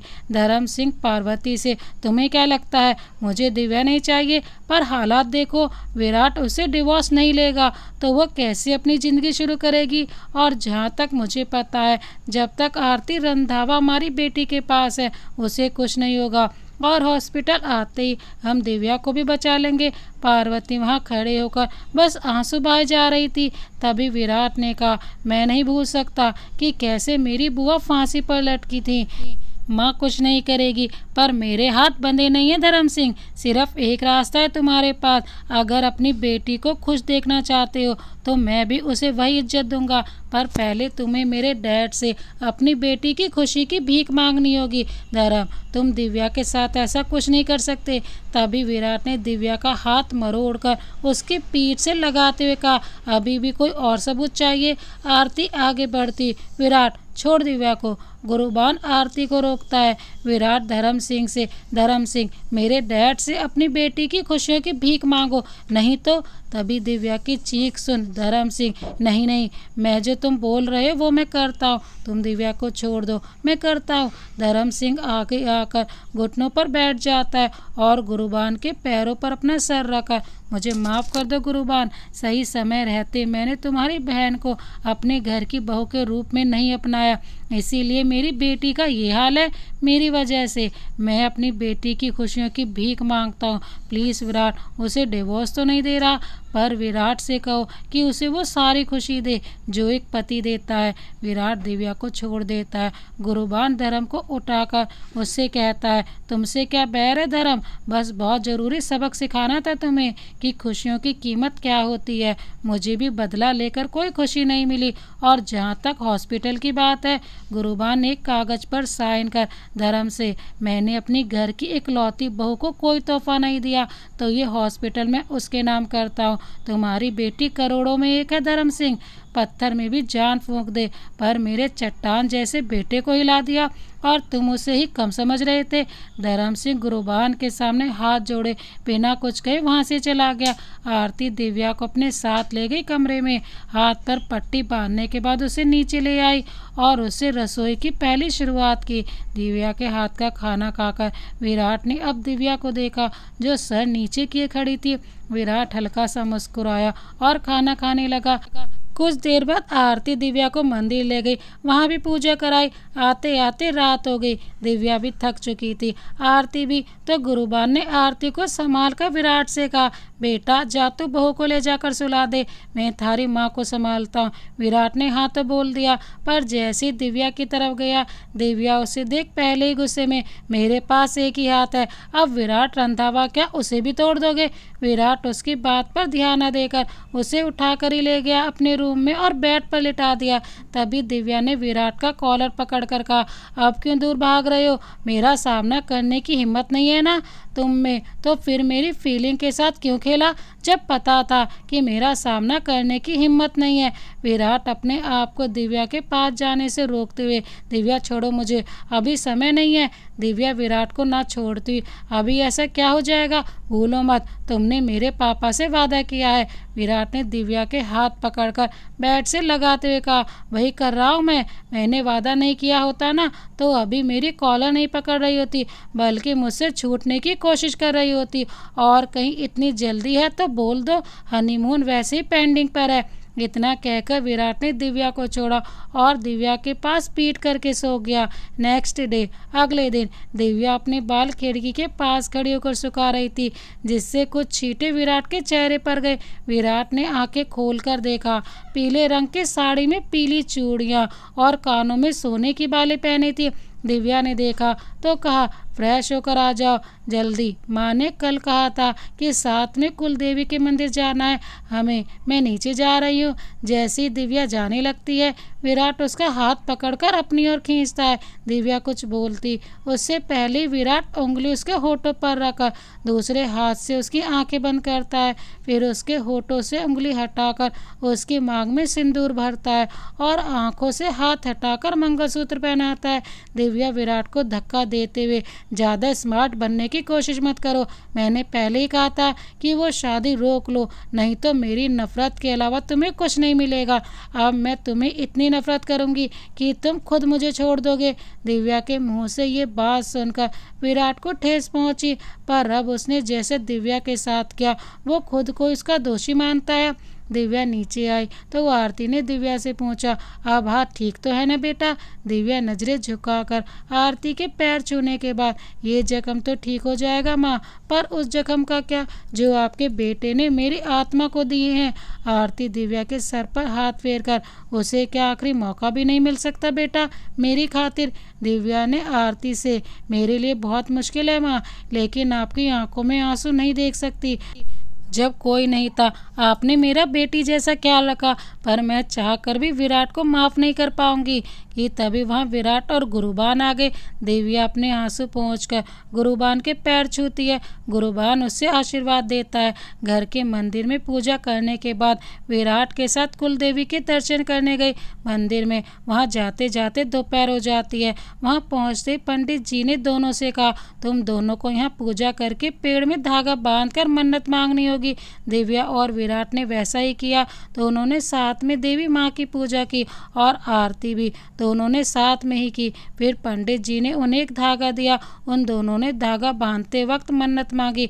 विराट दिव्या को देखकर मन में, माँ मुझे बस एक मौका चाहिए कि मैं दिव्या को समझा सकूं कि मैं अब उससे कितना प्यार करता हूँ। मुझे तो डर है कि जब परसों माधव वापस आएगा तब क्या होगा। दिव्या मन में, हे माँ जो सही है आप उसके गलत नहीं कर सकती, फिर मेरे साथ क्यों? मेरी किस्मत में विराट ही था क्या? मैं बस इतना चाहती हूँ कि विराट को उसकी गलतियों की सज़ा मिले जब तक मैं खुद उसे माफ़ नहीं करती। दिव्या और विराट ने धागा बांधा और पंडित जी से प्रसाद लेकर उनके पैर छुए। पंडित जी ने उन्हें आशीर्वाद दिया, सदा सुखी रहो दोनों, और दोनों की जोड़ी खूब फले फूले, और बेटा सदा सुहागन रहो। पंडित जी के लास्ट वर्ड सदा सुहागन रहो में दिव्या ने विराट की तरफ देखा, फिर दोनों ही चल दिए। पूरे रास्ते खामोशी थी। दिव्या की चूड़ियों की खनक के अलावा बस उसकी पायल ही बज रही थी जो बार बार विराट का ध्यान खींच रही थी। तभी एक जोरदार ब्रेक के साथ गाड़ी रुकी। दिव्या हैरानी में, क्या हुआ? विराट, लगता है माता रानी की कृपा हो गई, गाड़ी बंद पड़ गई। दिव्या, माता रानी को क्यों देख रहे हो? अपनी गलती का तुम्हें पहले चेक करवा लेना चाहिए था ना। विराट, कान बंद कर, तुम ना कभी कभी माँ जैसा बर्ताव करने लगती हो, बल्कि भगवान ने तुम्हें ही माँ की कॉपी बना दिया होगा। डैड कहते थे शादी के बाद वो भी ऐसे गुस्सा करती थी डैड पर। दिव्या विराट को घूरने लगी तो विराट नीचे उतरकर कार चेक करने लगा। कुछ देर बाद दिव्या भी बाहर आई और बोली, क्या हुआ? विराट, अब पानी चाहिए, कार गर्म है और लगता है बारिश भी होने वाली है। दिव्या हैरानी में, सुबह तो बहुत धूप थी। विराट, राजस्थान में मैडम धूप होगी ही और बारिश के मौसम में बारिश ही आएगी, तूफान नहीं। दिव्या गुस्से में, पता है इतना तो मुझे भी, अब एकदम से मौसम बदल गया इसीलिए पूछा। कि तभी एकदम से बारिश होने लगी। जहाँ विराट कार में जा रहा था वहीं दिव्या बस बारिश को महसूस कर रही थी। वो खुद में ही सिमटती रही और विराट भी उसे देखता रहा। फिर उसने दिव्या की तरफ कदम बढ़ाते मन में सोचा, इसके सामने कौन न हारे। आपने आपको इतनी प्यारी मुस्कान पर कौन नहीं फिदा करेगा? इन झील जैसी आंखों में कौन नहीं डूबना चाहेगा? कौन इसे अपनी बाहों में नहीं समाना चाहेगा? शाम को विराट और दिव्या घर पर लौटते वक्त उनकी कार खराब हो जाती है और फिर बारिश भी हो गई। विराट कार में जा ही रहा था कि दिव्या को देखकर उसकी तरफ खींचा चला गया। विराट दिव्या के पास पहुंचता है। दिव्या विराट को देखकर, अब क्या हुआ? तुम जाओ, मुझे कुछ देर यहीं। दिव्या आगे कुछ बोलती उससे पहले ही विराट उसकी कमर पकड़कर अपनी तरफ खींचा। दिव्या हैरानी में विराट को दूर हटाते, ये क्या कर रहे हो? छोड़ो मुझे। विराट दिव्या के हाथ उसकी ही पीठ से लगा देता है। दिव्या का दिल जोरों से धड़क रहा था। विराट दिव्या को कार से लगा दिया और उसके करीब आने लगा। वैसे ही दिव्या विराट से चिल्लाते हुए, ये मत भूलो कि तुमने मेरे पिता से वादा किया है। मेरी मर्जी के बिना तुम मेरे साथ जबरदस्ती नहीं कर सकते। क्या वो सब भी झूठ था? बोलो, क्या वो भी एक चाल थी? विराट दिव्या की बात सुनकर उससे दूर हुआ। दिव्या रोती हुई अपनी सीट पर जाकर बैठ गई और विराट खुद से, ये हो क्या गया था मुझे? मैं खुद पर कंट्रोल नहीं कर पाया। मुझे उसका विश्वास जीतना था, मैंने उल्टा उसे और हर्ट कर दिया। दिव्या कार में बैठे हुए रोते हुए, माँ ने कहा है कि एक और मौका देना चाहिए विराट को, पर वो किसी मौके के लायक ही नहीं है। कहीं उसने वादा ना किया होता तो, और कहीं फिर से उसने ऐसा किया तो उसे मैं कभी माफ़ नहीं कर पाऊंगी, कभी भी नहीं। विराट कार के अंदर आ बैठ जाता है।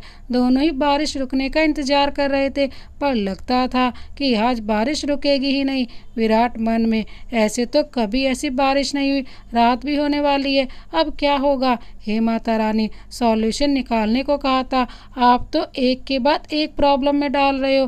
कहीं फिर से तो मैं अपने होश तो नहीं खो बैठूंगा ना? नहीं नहीं, कंट्रोल कंट्रोल विराट।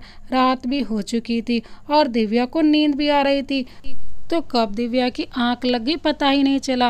विराट ने दिव्या को सोते हुए देखा। उसके गीले बाल उसके चेहरे पर आ रहे थे। उसने उन्हें साइड किया पर खुद पर संयम रखा। कुछ देर बाद विराट भी सो गया। सुबह विराट की आंख खुली। उसने दिव्या को देखा कि वो अभी भी सो रही है। फिर जब बाहर देखा तो पता चला कि सुबह हो चुकी है और जैसे ही गाड़ी स्टार्ट की वो स्टार्ट हो गई। विराट बिना वक्त गंवाए सीधा घर की ओर चला गया। कार चलाते हुए दिव्या को ही देख रहा था और सोच रहा था, अजीब है ये लड़की, वैसे तो मुझसे भी जल्दी उठ जाती है, पर अब क्या हुआ? इनके दचकों में भी नहीं उठ रही। रंधावा भवन। विराट कार रोकता है और दिव्या को उठाता है, पर वो फिर भी नहीं उठी। विराट ने चेक किया कि कहीं दिव्या का माथा बहुत गर्म है। विराट हैरान होते हुए, इसे तो बुखार है, इसे जल्दी से अंदर ले जाना होगा। विराट दिव्या को गोद में उठाकर अंदर ले आया। आरती विराट से, तुम कहाँ थे विराट, और दिव्या को क्या हुआ? विराट सारी बात उन्हें बताता है। गुरुबान, विराट तो जल्दी से कमरे में चल, मैं डॉक्टर को फ़ोन लगाता हूँ। विराट आरती के साथ जाकर दिव्या को कमरे में ले जाकर सुला देता है। आरती कहती है, तू जा, मुझे बहू के कपड़े बदलने हैं। विराट के जाने के बाद आरती ने दिव्या को हल्का फुल्का सलवार सूट पहना दिया और फिर उसके हाथ रगड़ने लगी और विराट भी आकर उसके पैरों में बैठकर अपने हाथों से उसके पैर रगड़ने लगा। इतने में डॉक्टर आ गए। वो दिव्या को देखकर ही पहचान गए। डॉक्टर ने दिव्या का चेकअप किया और एक इंजेक्शन लगा दिया और कुछ मेडिसिन दी। विराट दिव्या के लिए बहुत घबरा गया था, उसे चेंज करना तक याद नहीं रहा। आरती ने कहा, तब जाकर वो फ्रेश होकर आया। उसके बाद उसने दिव्या का ख्याल रखा और उसके पास से उठा तक नहीं, ना ही उसने कुछ खाया। 2 घंटे बाद जब दिव्या को होश आया तो विराट ने दिव्या का हाथ पकड़ लिया और फिर चेक किया। माथा अभी भी गर्म ही था, पर ज़्यादा नहीं। दिव्या उठती है तो विराट उसे वापस लेटा देता है और कहता है, अभी तुम आराम करो, तुम्हारा बुखार उतरा नहीं है, मैं खाना लेकर आता हूँ। दिव्या विराट का हाथ पकड़कर धीमी आवाज़ में, मैं ठीक हूँ और मैं अपना ख्याल रख सकती हूँ। विराट उससे हाथ छुड़ाकर, पता है कितना ख्याल रख सकती हो, डॉक्टर हो तो क्या हुआ, इंसान भी तो हो, और वहाँ से चला जाता है। कुछ देर बाद विराट खाना लाया, पर दिव्या ने खिचड़ी देकर आनाकानी की तो विराट ने बड़ी आंखें दिखाई और खिला दी। पूरे दिन दिव्या का ख्याल विराट ने रखा। कोई भी चीज़ चाहिए होती उसे लाकर दिव्या के हाथों में दे देता। दिव्या विराट को देखकर मन में, तुम्हारा कुछ समझ क्यों नहीं आता? कभी इतनी नफरत की नज़रों से जलाकर राख कर देते हो, कभी इतना प्यार कि एक खरोंच चाहने पर इतना ख्याल रखते हो। इतने रंग मत दिखाओ विराट कि नफरत भी ना कर पाऊँ और प्यार भी नहीं। रात को दिव्या जल्दी सो गई और विराट बस उसे देखता हुआ उसके बगल में लेटा रहा। सोच रहा था ताकि दिव्या को कोई तकलीफ ना हो। उसे नींद आ रही थी, पर उसने पलक भी नहीं झपकाई। दिव्या जरा सा भी हिलती तो विराट उसे गौर से देखता और सोचता कि कोई तकलीफ तो नहीं है। फिर उसे आराम से सोता देख खुद चैन से लेट गया। और ये सब आरती देखती रहती है कि तभी गुरबान आकर आरती से, क्या हुआ? आरती कुछ नहीं का इशारा कर वहाँ से चली जाती है। गुरबान भी चला जाता है। आरती रूम में जाकर बिस्तर लगाती हुई गुरबान से, एक बात कहूँ, गुरबान बेड पर बैठकर कहो आरती, आपको नहीं लगता कि विराट कुछ कुछ आप पर गया है? जब मेरी तबीयत खराब हो गई थी, आपने 4 दिन से कुछ ठीक से नहीं खाया था। विराट भी आपके जैसा ही है, दिव्या की ज़्यादा चिंता करता है। गुरबान ज़्यादा ध्यान न देते हुए, कुछ और काम नहीं है? आरती गुरबान को घूर कर, क्या कहा आपने? गुरबान की अब सिट्टी पिट्टी गुल हो गई। उसने कहा, मतलब बहू भी तो तुम्हारी परछाई है ना, तुम्हारी ही तरह वो अंदर की अच्छाइयों को देखती है। आरती कुछ सोचती, ये तो सही कहा आपने। फिर बड़बड़ाते हुए, कम से कम गुस्सा तो तुम्हारी तरह नहीं करती। आरती गुरबान से, कुछ कहा आपने? गुरबान आरती के पास जाकर उसके कंधे पकड़कर, मैं क्या कह सकता हूँ, हम तो तुम्हारे दीवाने हैं, तुमसे फुर्सत मिले तब ना सभी पर ध्यान दिया जाए। आरती शर्मा कर, अब बस भी कीजिए।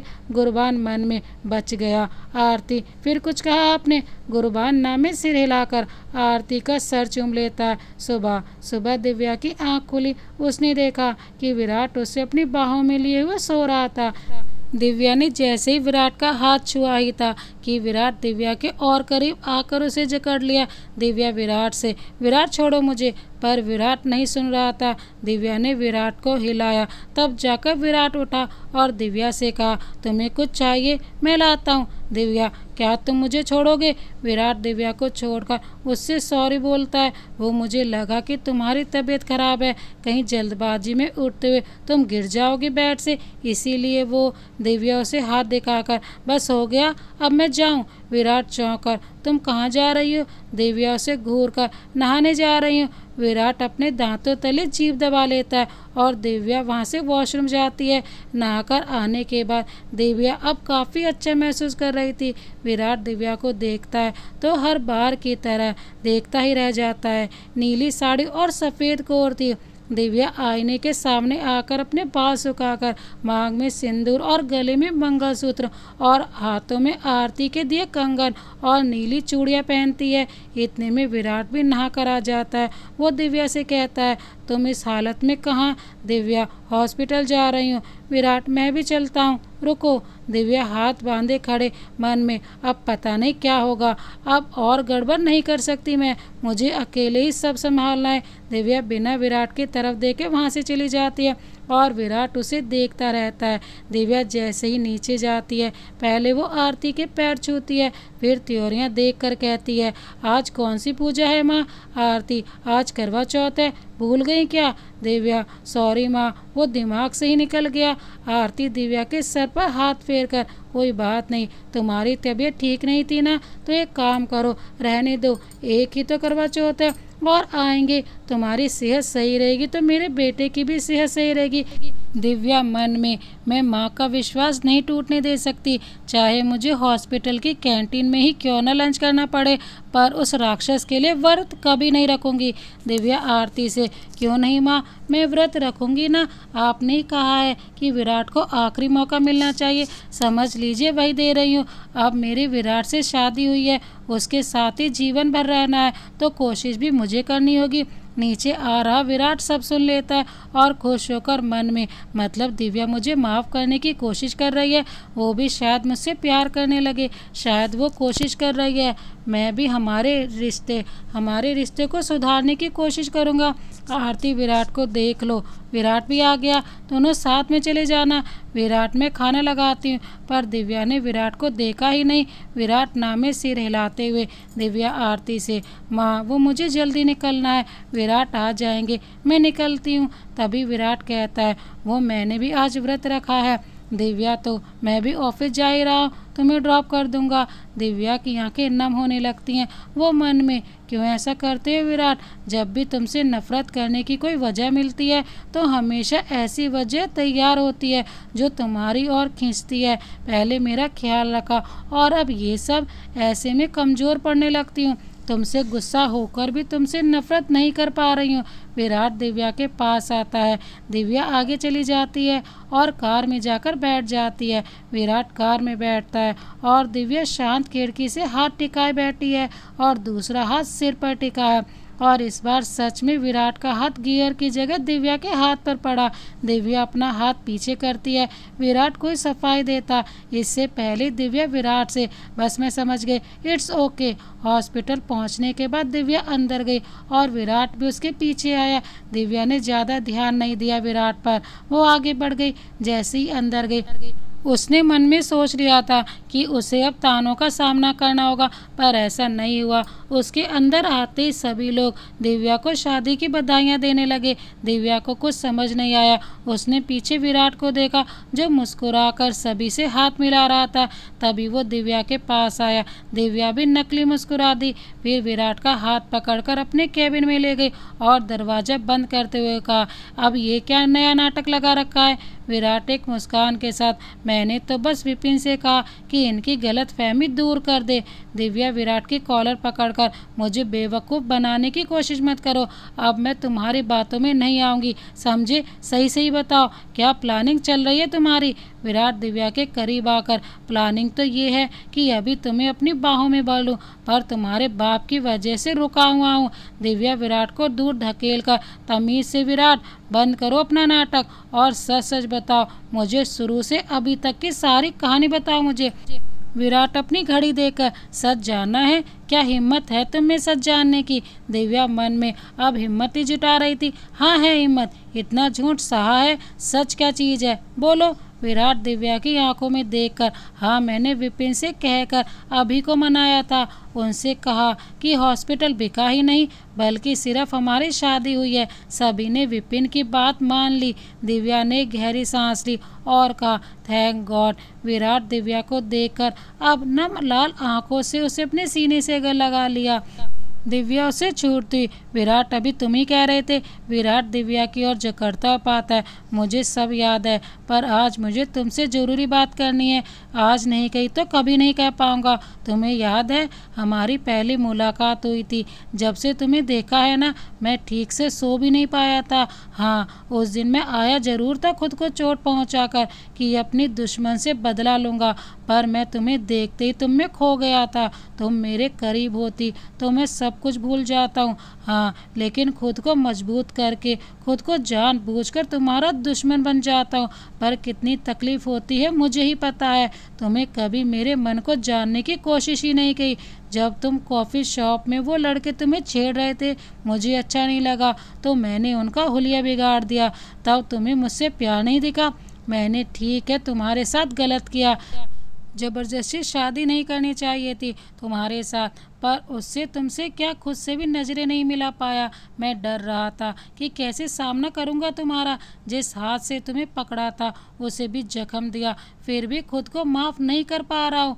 जब तुम्हें 2 मिनट गौर से देख लूँ तो मदहोश हो जाता हूँ। उस वक्त बारिश में भी यही हुआ था, मैं जिंदा भी ना रह पाऊँगा अगर तुम मुझसे दूर रही। तो मैं यही सोचता रहा कि तुम्हारी नफ़रत को कम कैसे करूं, पर आज जब तुमने कहा कि तुम मुझे मौका दे रही हो तो मैं सबसे ज़्यादा खुश हूँ कि तुम मुझे अब समझ रही हो। मेरी खुशी का कोई ठिकाना नहीं था, पर तुम्हारी थोड़ी नफ़रत भी लाजमी है। तुम्हें टाइम लगेगा, पर मैं तुम्हारे दिल में अपने लिए प्यार जगा ही दूंगा। तभी मैंने तुम्हारे लिए यहाँ सरप्राइज़ रखा है कि तुम चौंक जाओ और खुश हो जाओ कि कोई तुम फालतू के इल्ज़ाम नहीं लगा रहा हूँ। दिव्या एक पल को विराट की बात सुनकर अपने हाथ आगे बढ़ाती है, फिर झट से सर नीचे खींच लेती है। दिव्या की आंखें भी नम हो रही थी। उसने विराट के सीने पर हल्के से मुक्के से मारते हुए कहा, तुम बहुत बुरे हो, हमेशा खुद ही नफरत करते हो, बदला भी लेते हो, पर किसी को मौका ही नहीं देते कि वो तुमसे नफरत कर सके। पहले मुझसे बदला लिया, फिर जब मेरी बारी आई तो ऐसा कर रहे हो, ये तो गलत है ना। तुम सच में बहुत बहुत बुरे हो। अब मैं तुमसे नफरत कैसे करूँगी बताओ। विराट नम आंखों से मुस्कुराता हुआ दिव्या के हाथ पकड़ता है, पर दिव्या एकदम से विराट को जकड़ लेती है। विराट दिव्या के सर को चूमकर अपना हाथ उसकी कमर पर कसता है, तो दिव्या उसका हाथ हटाकर, अभी बहुत टाइम मिलेगा, जाकर अपना काम करो, फिर तो तुम मुझसे बचते फिरोगे। विराट और दिव्या दूर हुए। विराट वापस अपनी कार में बैठकर चला गया। वो जाते जाते सीटी भी बजा रहा था। आज वो बहुत खुश था। विराट खुश से ही, दिव्या को आज बहुत बड़ा सरप्राइज़ दूंगा। पर क्या, ये तो मैंने सोचा ही नहीं है। हाँ उसे पायल बहुत पसंद है ना, मैं उसे वही गिफ्ट करूँगा। फिर अपनी कार ज्वेलरी शॉप की तरफ मोड़ दी। वहाँ पहुँचते उसके सामने बहुत सारी वैरायटीज़ लाई गई। उसने उनमें से एक बहुत सारे घुंघरुओं वाली पायल ली और उन्हें जेब में रखकर पैसे पे करके कार में बैठकर चला दिया। तभी विराट सोचता है ज्वेलरी शॉप में। विराट ज्वेलरी शॉप जाकर दिव्या के लिए पायल देखता है। विराट जौहरी से, भाई साहब मन्ने अपनी बीनी के लिए चौकी सी पायल चाहिए, बहुत ही प्यारी सी पायल दिखाइए। विराट चाहे कितनी भी साल बाहर रहा हो पर राजस्थानी नहीं भूलाता। जौहरी ढेर सारी पायल दिखाई पर विराट को कुछ पसंद न आई। थक हार कर जौहरी बोला, हुकुम हमारे पास बस एक जोड़ी पायल और है, और अगर वो पसंद ना आई तो दूसरी दुकान पे चले जाना आप। विराट भी जौहरी की हालत देखकर हाँ बोल दिया। जौहरी ने पायल दिखाई। उसे एक बहुत सारे घुंघरुओं की पायल उसे बहुत पसंद आई। उसने कहा, भाई साहब इसे पैक कर दो। विराट का ऑफिस। विराट ने कार पार्क की और जैसे ही अंदर जाने लगा उसे एक मुक्का पड़ा। वो कार से जा टकराए। विराट ने अपने मुंह पर हाथ रखा। उसके होठों से खून निकल रहा था। फिर उसने सीधा होकर सामने देखा। उसकी कॉलर पकड़कर माधव गुस्से से लाल आंखों से विराट को घूरता है और मारता हुआ कहता है, तेरी हिम्मत कैसे हुई मेरी बहन को हाथ लगाने की, उससे जबरदस्ती शादी करने की, उसे छूने की। माधव विराट को जमीन पर पटक देता है। विराट के सर पर और हाथ पर चोट लगी हुई थी पर विराट ने माधव पर हाथ नहीं उठाया। वो खांसता हुआ माधव से, माधव मेरी बात तो सुनो, मानता हूँ कि मैंने तुम्हारी बहन के साथ गलत किया है पर दिव्या। माधव विराट का कॉलर पकड़कर उसे वापस मुक्के मारता हुआ, तेरे मुंह से मैं दिव्या का नाम भी ना सुन लूं, और अगर मुझे पता चला कि तूने दिव्या के साथ जबरदस्ती की या उसे हाथ भी लगाया तो मैं तुझे ऐसी सजा दूंगा कि तेरी 7 पुश्तें याद रखेंगी, समझी। फिर माधव विराट को धक्का देकर वहां से चला जाता है। विराट उठने की कोशिश करता है तभी वहां विपिन आता है, हाथ से पीछे झंडा छुपाए। वहां विराट को देखकर विराट से, सर आपके साथ ये अच्छा नहीं हुआ। विराट डर सहता हुआ विपिन से, जब गलत करने की हिम्मत है तो सजा सहने के लिए भी तैयार रहो। माधव भाई सही है, उनकी कोई गलती नहीं है, मेरी गलती की वजह से मैं आज यहाँ हूँ। विपिन एक शैतानी मुस्कान के साथ, सर आपने बहुत मजे लूटे होंगे ना अपने दुश्मन से, थोड़ा हमें मौका नहीं देंगे।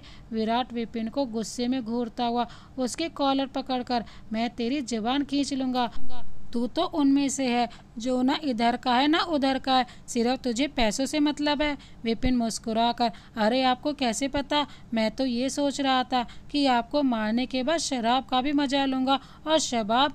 विराट विपिन के बोलने से पहले, विपिन ये मत भूल कि तेरी मौत तेरे सामने है। विपिन अपना झंडा निकाल कर फिर हिलाता है, तो मुझे तुम्हारी मौत नजर आ रही है।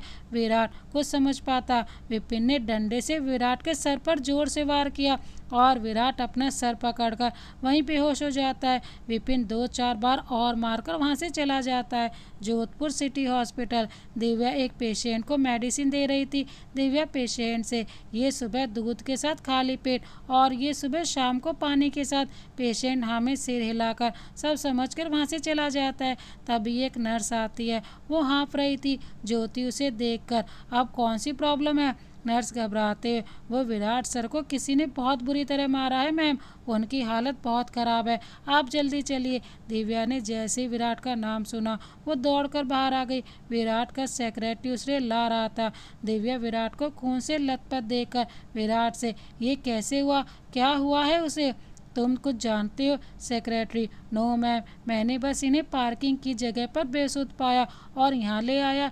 दिव्या बिना देर के उसे अंदर रूम में ले गई।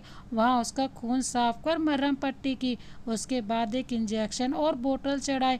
दिव्या को बहुत घबराहट हो रही थी। वो विराट के पास ही रही।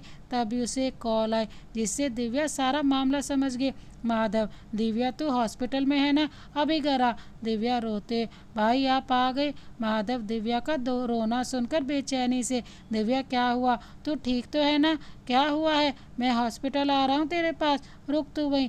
दिव्या का फ़ोन कट कर माधव गाड़ी निकालता है वही नर्स दिव्या के हाथ में एक डिब्बा पकड़ाकर, मैम वो सर की पॉकेट से ये मिला है। दिव्या ने वो डब्बा खोला, उसमें से वही पायल निकली। दिव्या ने नम आंखों से उन पायल को चूम लिया और वहीं रोने लगी। गुरुबान और आरती भी वहां आ गए। आरती विराट को देखकर अपने मुंह पर हाथ रख लेती है। उसकी नज़र वही बदहवास दिव्या पर जाती है। आरती उसे संभालती है। इतने में वह माधव भी आ जाता है। वो दिव्या को देखकर उसके पास जाकर कहता है, दिव्या क्या हुआ तुझे? दिव्या माधव से बदहवास सी पड़ी हुई कहती है, भाई ये क्या किया आपने? अपनी ही बहन के सुहाग को इतनी बेरहमी से मारा कि अब कहीं उसे आज होश ही नहीं आया तो वो कोमा में चला जाएगा। माधव विराट को देखकर दिव्या से, नहीं दिव्या, मुझे नहीं पता था कि तुम मुझसे प्यार करती हो। मुझे पता होता तो मैं ऐसा कभी नहीं करता। ये सब मेरी वजह से हुआ है, मुझे माफ़ कर दो। दिव्या वहाँ से उठकर, अब कोई फ़ायदा नहीं है माफ़ी मांगने का भाई, बस दुआ कीजिए कि विराट को होश आ जाए। दिव्या वापस विराट के पास जाती है, उसका हाथ पकड़ लेती है और माधव वहाँ से रोते हुए चला गया। माधव मंदिर जाकर विराट के ठीक होने की कामना करता है और कहता है, हे महादेव, मैं विराट से माफ़ी मांग लूँगा, बस उसे होश मिला दो। तभी वहाँ एक लड़की गुजरती हुई माधव को देखती है। वो माधव के सामने प्रसाद कर, ये लीजिए प्रसाद, महादेव का है, आपकी मनोकामना जल्दी ही पूरी होगी। माधव प्रसाद लेते हुए, जी शुक्रिया, पर वो लड़की तब तक वहाँ से चली जाती है और माधव उसे देखता रहता है। वहीं दिव्या ने सुबह से रात तक उसने कुछ नहीं खाया था। वो विराट के पास थी, वो वहीं रोई जा रही थी और उसका हाथ पकड़े हुए थी। तभी दिव्या के आंसू विराट की हथेली पर गिरते हैं। कुछ देर बाद विराट का दूसरा हाथ हिलता है। आरती जो वहीं दूसरी तरफ थी, वो विराट का हाथ देकर दिव्या को, देख उसे, विराट तुम्हें अपनी जान से भी ज़्यादा चाहता है। दिव्या, तुम्हारे एक आंसू से उसके दिल में क्या हलचल होती है पता चलता है। दिव्या ने विराट के बॉडी में हलचल महसूस की, फिर आरती को देखा। आरती ने आंसुओं के साथ मुस्कुराकर हाँ में सिर हिला दिया। दिव्या ने विराट के सर पर हाथ फेरा। तभी विराट ने आंखें खोली। दिव्या और आरती को सामने पाया। दिव्या विराट से लिपट कर रो पड़ी। विराट दिव्या के सर पर हाथ रखकर दूसरे हाथ से आरती को पकड़ लिया और उन्हें भी गले लगा लिया। कुछ देर बाद सभी को खबर मिल गई थी कि विराट ठीक हो गया। सभी विराट के पास आए और माधव अभी भी नजरें नीचे किए हुए था। विराट ने माधव को देखा, फिर उसे अपने पास बुलाकर गले लगा लिया। माधव, मुझे माफ़ कर दो विराट, मैं तुम्हारा दोषी हूँ। विराट, आप नहीं भाई, वो विपिन दोषी है, उसने मेरी ये हालत की है, उसे तो मैं छोड़ूंगा नहीं। विराट विपिन के बारे में सब बता देता है। माधव विपिन की बात जानता है तो वो गुस्सा हो जाता है, पर उसे उसके कर्मों की सजा विराट देगा, इसलिए चुप हो जाता है। विराट दिव्या को खाना खिलाता है और दिव्या विराट को। फिर विराट का दिया तोहफा दिव्या पहनती है और बहुत खुश होती है। माधव अपनी कार में जा रहा होता है, तभी वही मंदिर वाली लड़की बेहोश मिलती है। माधव कार रोककर उसके पास जाता है और उसे पानी पिलाता है। उस लड़की को होश आने के बाद वो माधव से, ये आपने क्या किया? मैंने करवा चौथ का व्रत रखा था, आपने मेरा व्रत तोड़ दिया। अभी तो मैं खाना खाने जा रही थी, अचानक बेहोश हो गई, पता नहीं चला, इतने में आप आ गए और हमारा व्रत तोड़ दिया। माधव उस लड़की से दूर होते हुए, बड़ी अजीब हैं आप, एक तो जान बचाए, ऊपर से मुझे ही दोषी बोल रही हैं। कोई और होता मोहतरमा तो अपना काम कर कर निकल जाता, समझी? वो लड़की नज़रें झुकाए, सॉरी, फिर अपना हाथ आगे कर, मेरा नाम कंचन, और आपका जान सकती हूँ, जिसने मेरी जान बचाई। माधव खड़े होकर उसका हाथ पकड़कर उठाता हुआ, मेरा नाम माधव है। कंचन जैसे ही उठती है उसके पैर में बहुत दर्द होता है। माधव उसे संभालता है। कंचन, लगता है पैर में मोच आ गई है। माधव कंचन को उठाकर कार की तरफ लाता हुआ, पहले तुम हॉस्पिटल चलो, फिर आपके घर भी चलेंगे। मेरी बहन डॉक्टर है, दिशा सिंह। कंचन सिर्फ माधव को देकर, उन्हें कौन नहीं जानता, वैसे आपकी बॉडी अच्छी है, मुझे उठा लिया, काफ़ी दम है आप में, सच में। माधव कंचन को हॉस्पिटल ले जाता है। उसका इलाज होने के बाद उसे घर छोड़ने जाता ही है कि धर्म का कॉल आ जाता है, उसे एड्रेस पर बुलाया है। तभी माधव उदास हो जाता है। वो कंचन से कहता है कि उसके माँ बाप ने उसके लिए लड़की ढूंढ रखी है, माधव जैसे कंचन को छोड़ने के लिए जाता है, वहीं धर्म और पार्वती भी मिल जाते हैं और वो बताते हैं कि कंचन ही वो लड़की है जिसे माधव के लिए पसंद किया गया है। दोनों ही एक दूसरे को देखने लगे और मुस्कुरा उठे। कुछ महीनों बाद विराट और दिव्या एक दूसरे का हाथ पकड़े हुए छत पर ढलते सूरज को देखते हैं। विराट दिव्या का हाथ दूसरे हाथ से पकड़कर उसके सर से टिका कर कहता है, मेरे हमसफ़र। दिव्या मुस्कुराते हुए, हमसफ़र साथी जिंदगी भर के, हमेशा के लिए, अब कभी दूर नहीं जाऊंगी। ये सुनकर विराट दिव्या को बाहों में भर लेता है। तो दोस्तों, इस कहानी को अंत तक देखने के लिए आपका बहुत बहुत धन्यवाद। इसी तरह की अन्य कहानियाँ देखने के लिए हमारे चैनल को अभी सब्सक्राइब कर बेल आइकन को प्रेस करना ना भूलें। मिलते हैं एक और नई प्यार भरी कहानी के साथ। तब तक के लिए जय हिंद, वंदे मातरम।